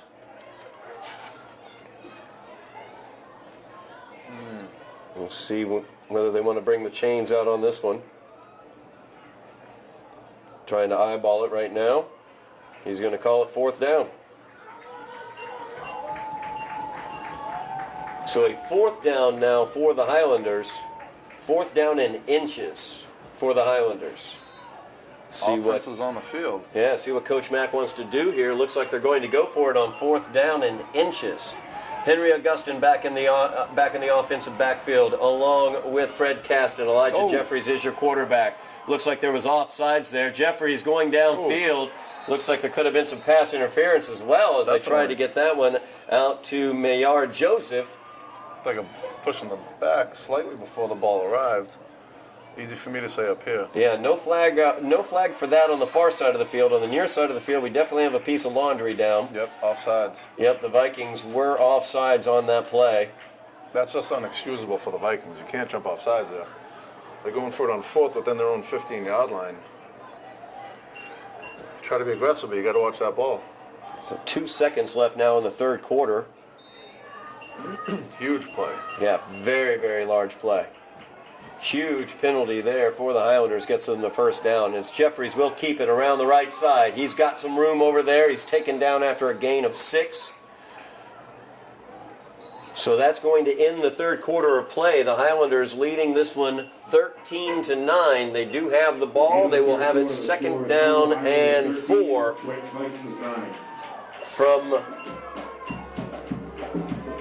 from about the 25-yard line. We're just going to switch sides of the field here. More conversations going on with the officials.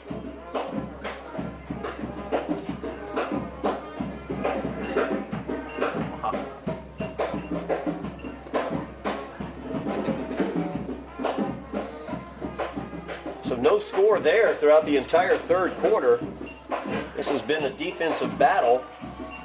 Some trickeration that we've seen, some attempted trickeration, some attempted razzle-dazzle that we've seen from Triton. It's a great word for it, razzle-dazzle. Yeah.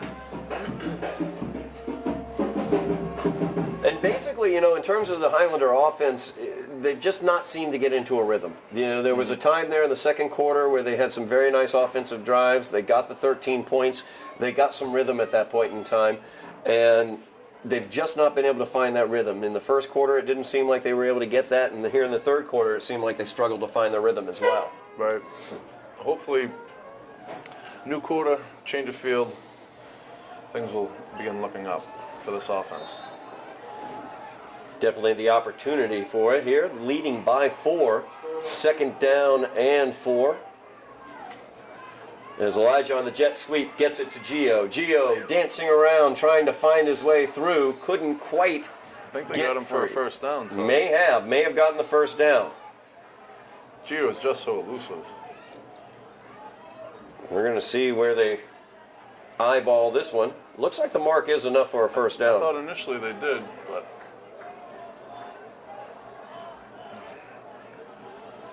he's going to eyeball this one again. And he obviously gets the 1st down.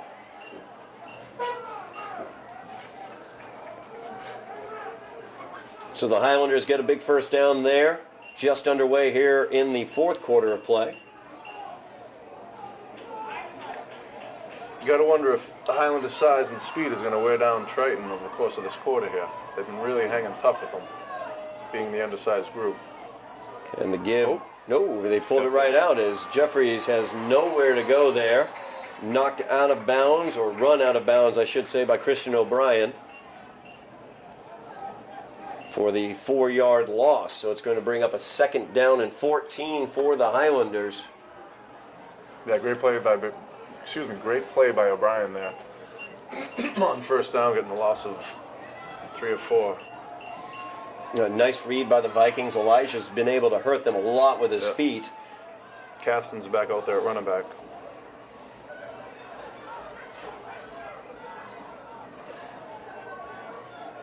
Lucas St. Jean back in as well, bottom of the screen.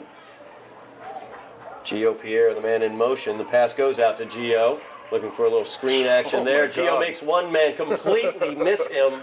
It would have been about a 2-yard loss. He turns it into a 4-yard gain by just completely making a guy miss.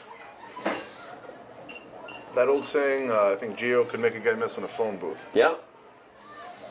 He is elusive, capital E. If people knew what phone booths were anymore.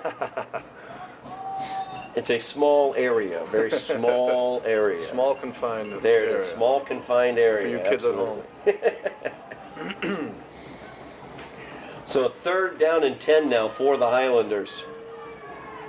Leading by 4, trips to the bottom of the screen. Triton fans Gio's alone up top. Ooh, nice elusiveness by Elijah as he gets away from one defender, gets away from a second one. Could not get rid of the ball, though. As he is sacked, it looks like he's down, too. He was hit pretty hard at the end of that play, but he gets up now. I think he was just frustrated. Sorry, he was trying to get rid of that ball so desperately, but he just couldn't find his footing and or a receiver to throw to. So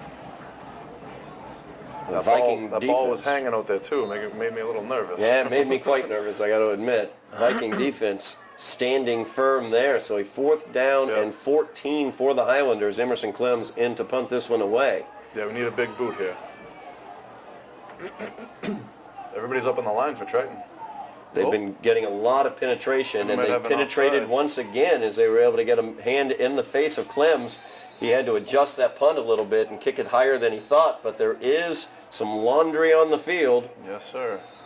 So you wonder whether they got a little bit of a head start to get that hand into Clem's face. And that is the call, offsides against the Vikings. I would kick it again. Oh, definitely. I would take this and I would kick it again. No question about it. Although the snaps have been a little questionable tonight, but that last one was decent. See what Coach Fenton decides to do here. He's talking to the head ref. Probably being told what his options are there. So Coach Mack, he's going to decline the penalty.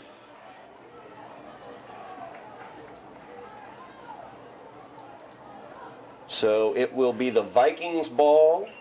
That referee, right at midfield, actually at the Highlander 49-yard line, it looks like. Everybody's got to back up a little bit. 8:48 remaining in the game. Highlanders leading by 4. But the Vikings definitely threatening here with some very nice field position to start this offensive possession. They're missing some players on the field. I don't know what the confusion is over there, but it's your ball.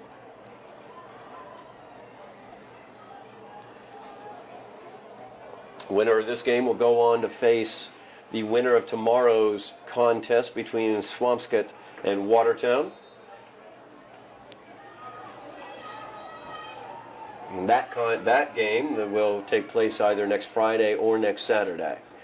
It's Lampum with the play action. Looking downfield, nice job by Marcus Thomas. Thomas got a big mitt up and kept that seam pass from being successful. They had a lot of success with that earlier in the game. Kyle O'Doy, who got the touchdown, I believe, for the Vikings in the first half, was the intended receiver. Yep. Huge play by Marcus on first down. So 2nd down and 10 now for the Vikings.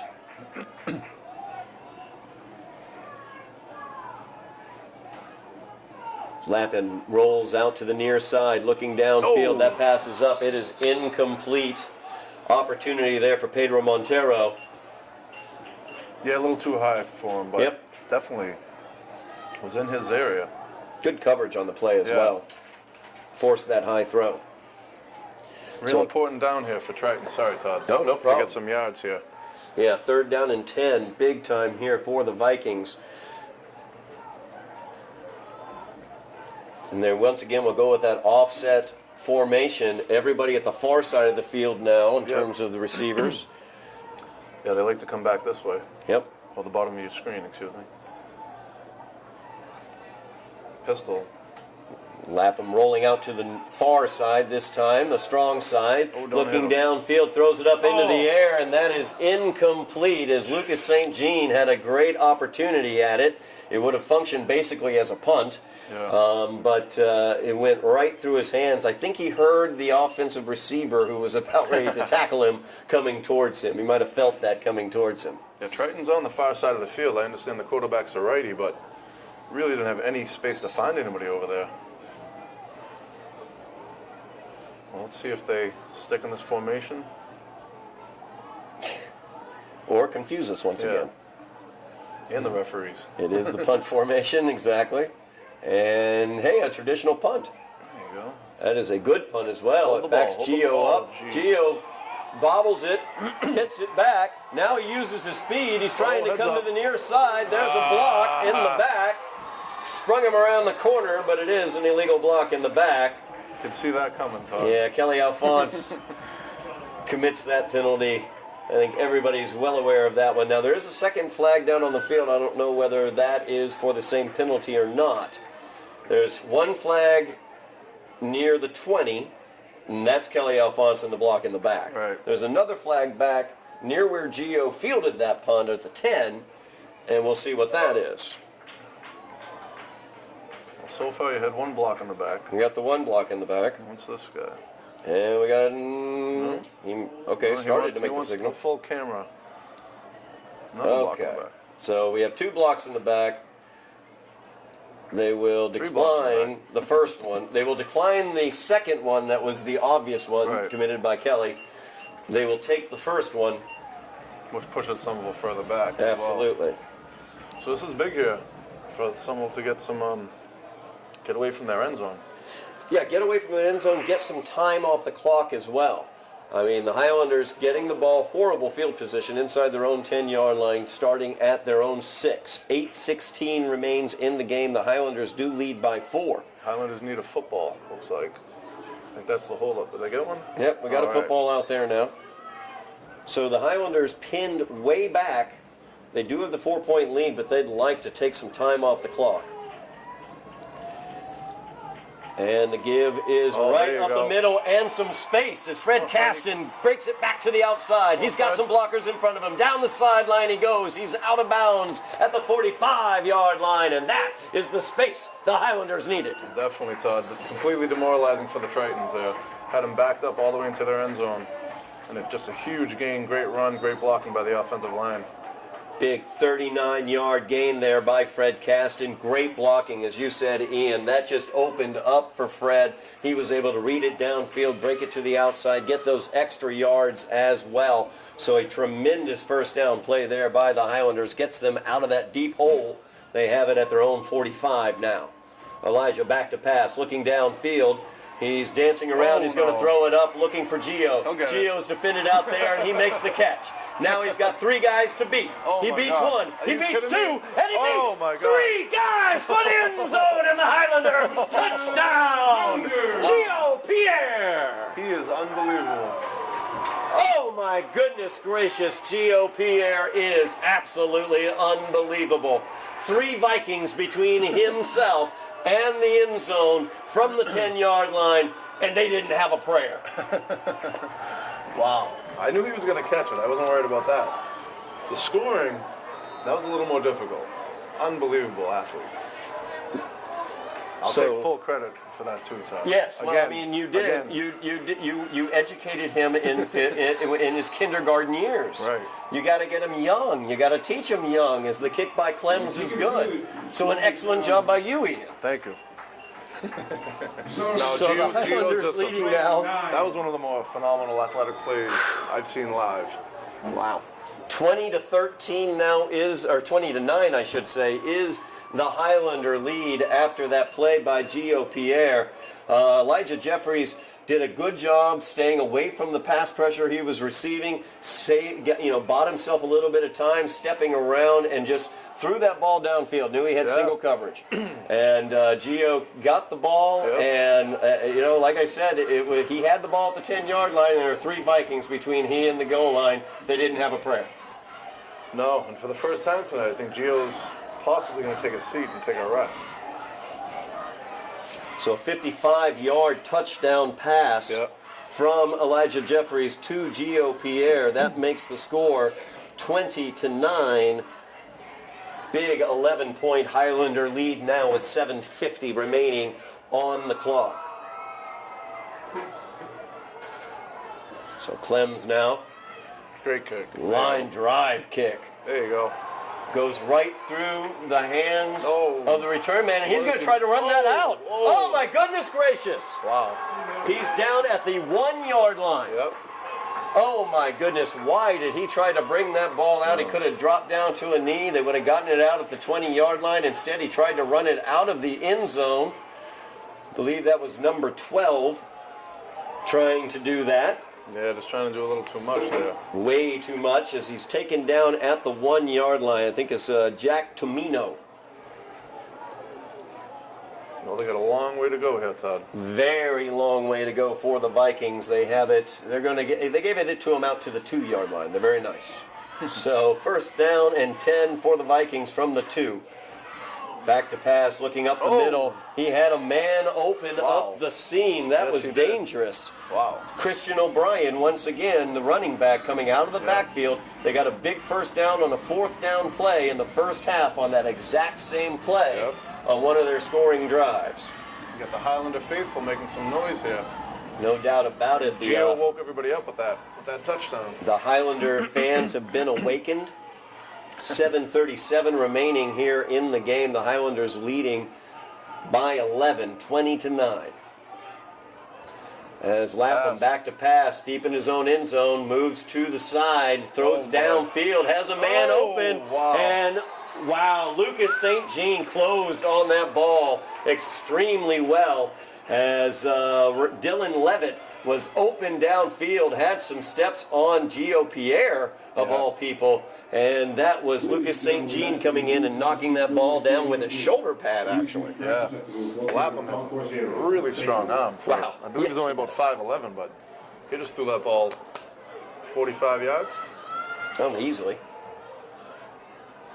And he also kept his head about himself. He was back in the end zone. He had pressure on him. The Highlanders were able to get pass rush that time.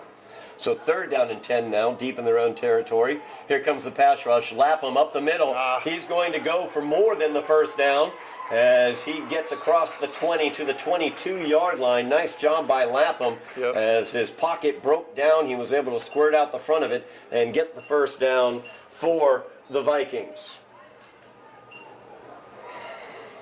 Yeah, tough scenario there for Kelly Alphonse. That's tough.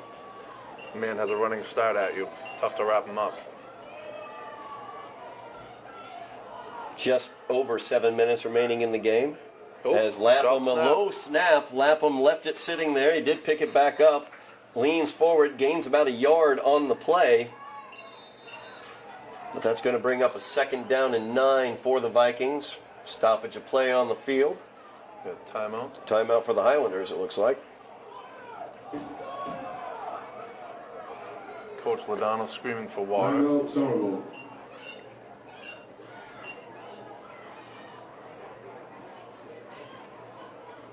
Making sure everybody stays hydrated out there. Saw Lucas St. Jean dealing with a cramp earlier in the contest.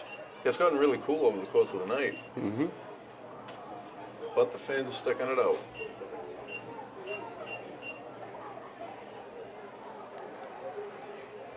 Highlanders with a much-needed touchdown on their last offensive possession on an incredible play by Gio Pierre, leading by 11.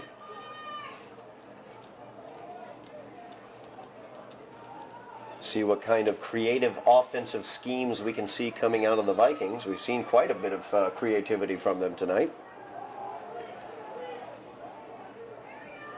Slap him in the shotgun and fakes the jet sweep. Nice Passes play. underneath.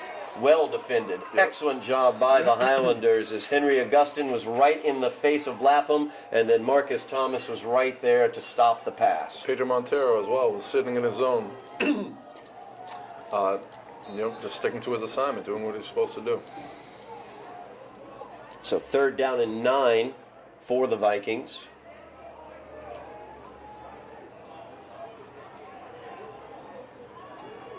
trying to cut into this 11-point lead for the Highlanders. Lapham once again, the snap this time goes right through his hands. He's being chased around. Anton Smith might have a beat on him. Marcus Thomas will knock him out of bounds, and they're going to call a foul on Marcus Thomas for the hit. I didn't see that. Out of bounds. I was did not. specifically watching for that to happen, and I do not think that was late. I don't think it was late at all. I have to agree with you completely. But that's exactly what they're going to call. That's huge. That's a first down. So that will be a Viking first down. So the play was perfectly defended by the Highlanders. They did every single thing right on the play that they possibly could. Marcus Thomas made a football play, preventing their very talented and fast quarterback from continuing to run downfield, but got called for the personal foul because in the judgment of the official, a judgment I disagree with, that was a late hit. So now it will be first down for the Vikings. We'll see where he stops walking. Probably right around the 37. There it is. He'll mark it there at 37. So the Vikings have it. First down and 10 at their own 37, trailing by 11. 6:38 left in the game.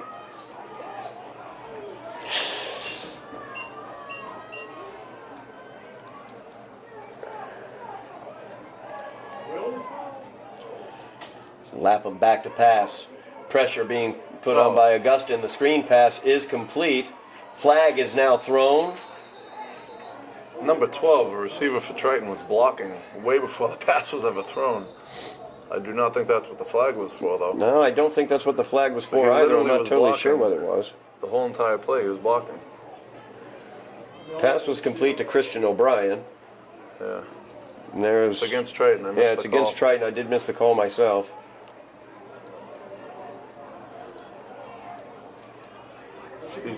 His referees certainly like to talk. Well, all these people are here to watch them. Didn't you know that, Ian? So the Vikings will be backing up here. It looks like a spot foul. Oh, no. It is not a spot foul. I think it may just be a straight holding. No? We'll take it either way. We'll take it either way, exactly. So now it'll be first down from the 32. Clock's ticking, 6:20 left. Yeah, clock is rolling. First down and 15 now. Lapham back to pass. Looks downfield. Pass is complete. Just short of the first down marker. Nice pass there by Lapham. Put some mustard on that one as he got it in there. Yeah, they spotted him shy. I'll be curious if the refs... Yeah, they're not going to measure. Second down. Second down in inches here for the Vikings. 6 minutes remaining in the game. The Vikings are trailing by 11. The spotted receiver looks like he was offsides, but great play. Yeah, great penetration as Lapham is taken down immediately. I believe that was Pierre. Yeah, Lenz Pierre. Yeah, Lenz Pierre makes that play.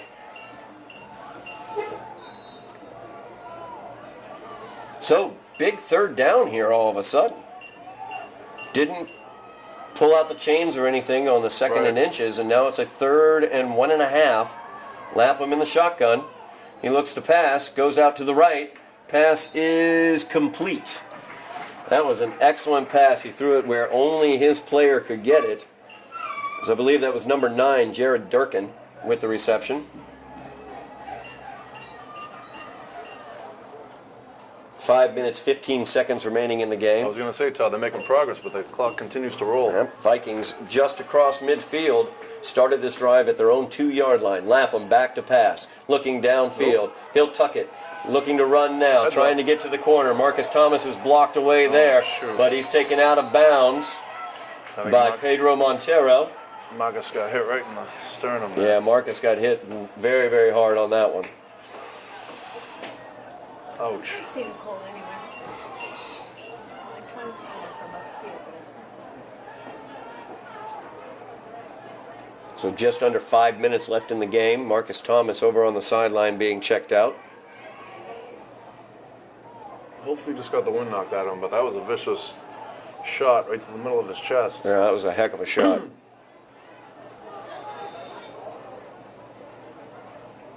Looks like they're stretching him out. Yeah, that's what it looks like.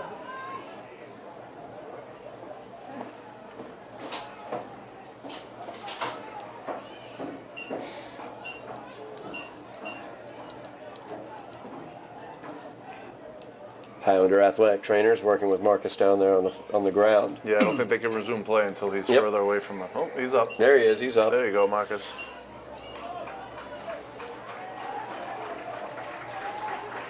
Cheer comes up from the crowd. So 2nd down and 4 is what the Vikings are looking at now.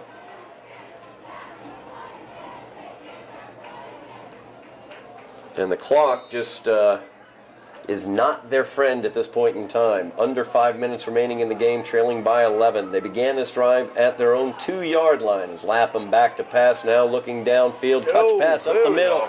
Interception by Gio Pierre. As Lapham just kind of put too much air underneath that one. And if you throw the ball anywhere near Gio Pierre, he's going to catch it. Oh, no doubt. There'd been way too many missed opportunities on interceptions earlier in the game. Gio is definitely going to get that one. No doubt. So a huge turnover there as the Highlanders able to pick that one off. Gio Pierre makes the interception. So the Highlanders have the lead, 11-point lead, with 4 minutes, 49 seconds left, and now they have the ball as well.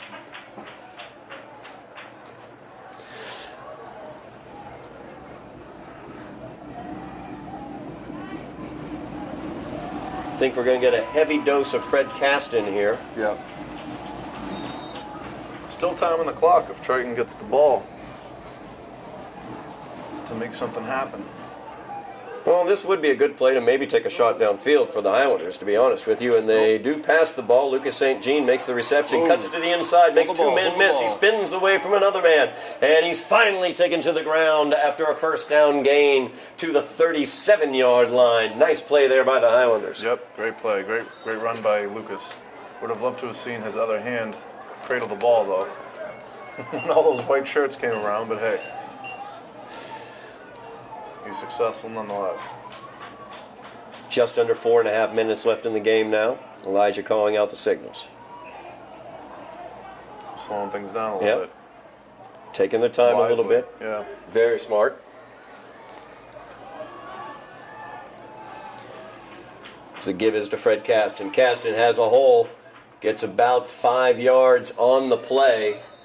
Highlanders will take that every single play the rest of the way. And we got timeout Triton. Yep, timeout, 30 seconds by Triton. Timeout Triton. A lot of them at this point in the game look to be like trying to rip the ball out, not necessarily tackle the ball carrier. I'm sure the Highlanders have noticed that. 2 hands on the ball. Definitely. Ball control in this situation. Got to keep possession of the ball. 2nd down and 5 for the Highlanders. Clock is stopped with just over 4 minutes left in the game. Highlanders leading by 11.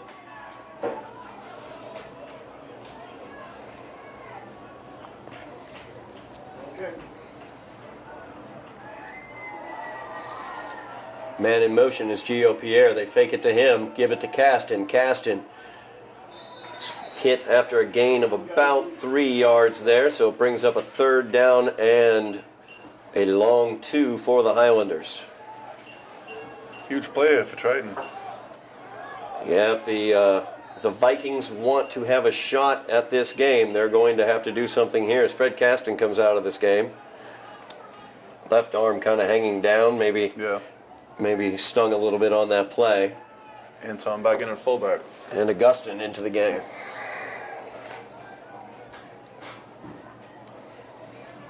Big 3rd down here for the Highlanders with 3:20 remaining in the game. The clock continues to run, and they can run a lot more clock off if they can get this 1st down. The give There you go. is right up the middle, and that is your 1st down for the Highlanders. Nice blocking up front. Henry Augustin just followed it right through the hole for the 1st down across midfield to the Viking 48-yard line. Yeah, that's a crusher for Triton now. Crossing the 3-minute mark remaining in the game. Highlanders content now to take their time. I'm curious as to why Triton isn't calling any timeouts as well. I am curious about that as well.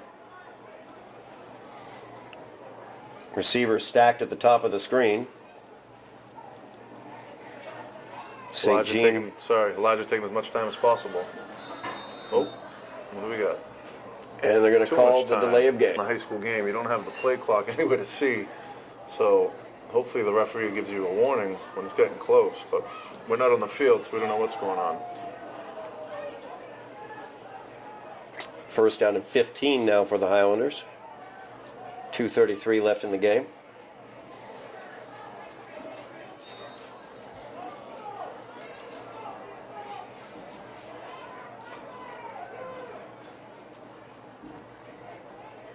Jeffries gets the snap, hands it off. Oh, No, he doesn't. He Kept it. keeps it. My Oh, bad on that wow. one. Nice job. Nice spinning run there by Elijah Jeffries. kind of looked like he was ice skating there, Todd. Skating away from the defense. Yeah. Nice gain by Elijah there as he gets a 10-yard gain out of it.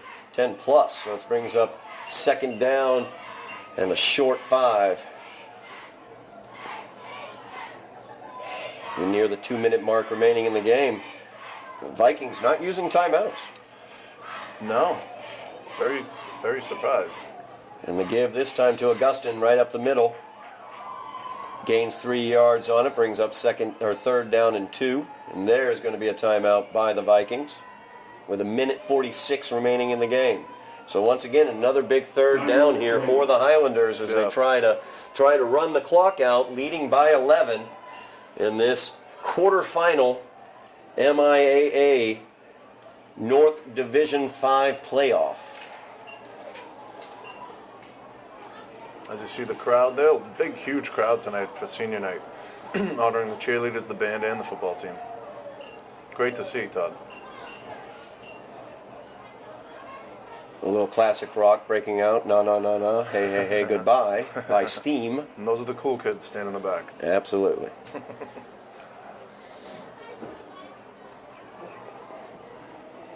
But seriously, great to see all the support for Somerville football and for Somerville sports. Yeah, no doubt about that. Love seeing the crowd coming out, supporting the Highlanders. Look forward to seeing that throughout all the different athletic seasons. Yep. So a big third down here for the Highlanders. 1:46 left in the game. Third down and 2. They can ice it away with a first down. The give is to Henry Augustin. Augustin up the middle. He spins through. He's got the big first down to the 29-yard line of the Vikings. No timeout for Triton. No timeout at all for the Vikings. I guess they're going to mark Henry down at the 32-yard line. I gave him his roll at the end. So 1:25 and the clock runs. 11-point lead for the Highlanders. And the ball as Elijah's back to pass, looking downfield, trying to ice this one away to Gio Pierre. And Gio has it for the Highlander touchdown. wow. Highlander! Oh my goodness gracious, Gio Pierre. Nail in the coffin right there. Gio's second touchdown of the game. They both came in different ways. That one, he just went up one-on-one against the defender and got to the ball and held on to it as the defender tried to rip his hands off of it, and he fell to the ground in the end zone for the touchdown. Nice pass there by Elijah as well, recognizing the man-to-man coverage. I was going to say, I think when Elijah sees man-to-man, his eyes light up on Gio. Yes. And the kick is good by Clems. That gives the Highlanders the 27-9 lead with 1 minute and 10 seconds remaining in this game. We thought they had iced it away with that first down. They certainly iced it away with that Gio Pierre touchdown. Offensive line certainly turned things around, too. They got off to a rough start in the first quarter, but they've been playing phenomenal since then. Again, nobody near Elijah, I don't think, on that throw. I think you're right. Every single time Elijah sees one-on-one coverage against Gio on the outside, his eyes just light up. Let's go for it. The Triton faithful are filing out of Dilboy Stadium. They did bring in a decent-sized contingent as well, all the way down from Newburyport.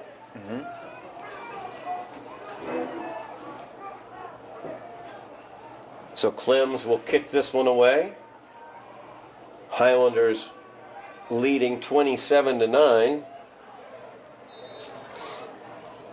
And this fourth quarter has become the Gio Pierre show.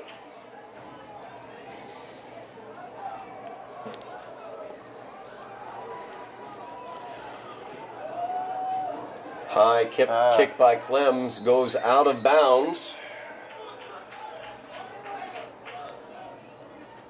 So another opportunity for the officials to throw their flags. They have been all over those opportunities tonight. Yes, they have.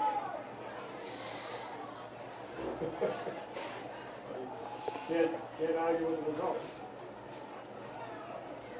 So minute 10 remains in the game. The Highlanders defense will be out on the field. The Vikings have a long way to go as they trail 27-9 and not a long time to get there.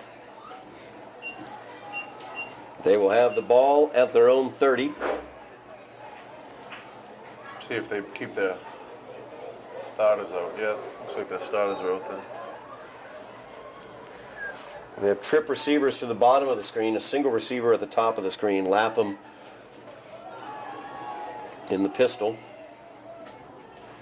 Back to pass. Looks back to the near side as the pass is complete. Ooh. And a one-handed tackle there.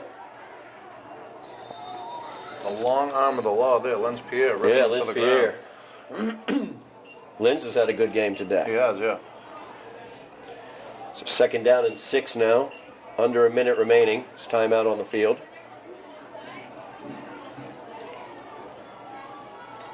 Timeout, Triton. Interesting. So the Vikings using their timeouts now.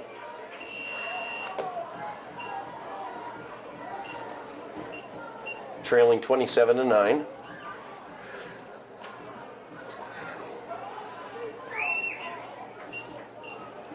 See what they dial up here. There has to be a trick play. They've got to have something. Some sort of, I mean, they've done a hook and ladder. Yeah. They've done a funky fake punt. You got to have something here. Right. You would assume.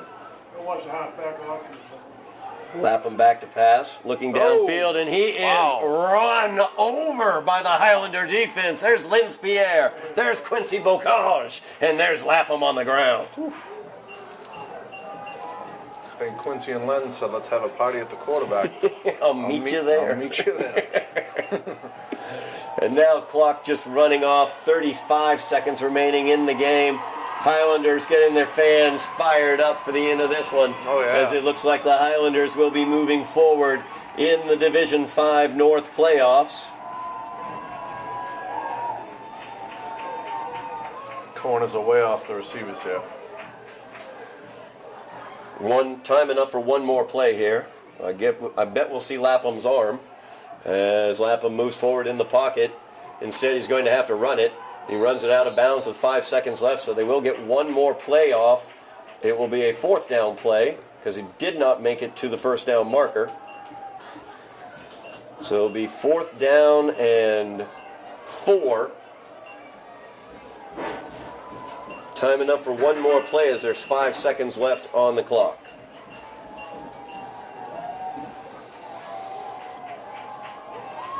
Kelly Alphonse firing up the crowd.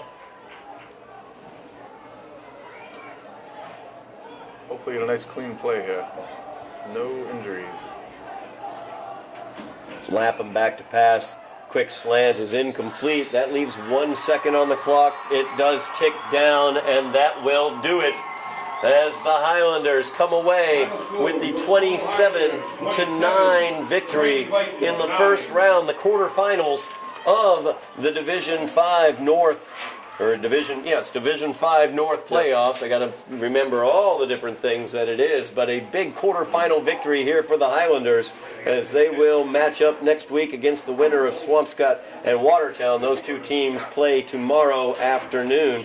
So, Ian, the Highlander offense, not a lot of rhythm in the beginning of the game. They seemed to find their pathway there in the second quarter, but then the fourth quarter with that 4-point lead, they just went to Gio Pierre, Yeah. and that was all she wrote. I think at the beginning of the game there may be some nerves. Opening night, you're favored You got ranked, as you said in the Herald earlier today, maybe walking around with your head held high a little bit. And I think Triton came in, punched them in the mouth, woke them up, and they started to play in the second quarter.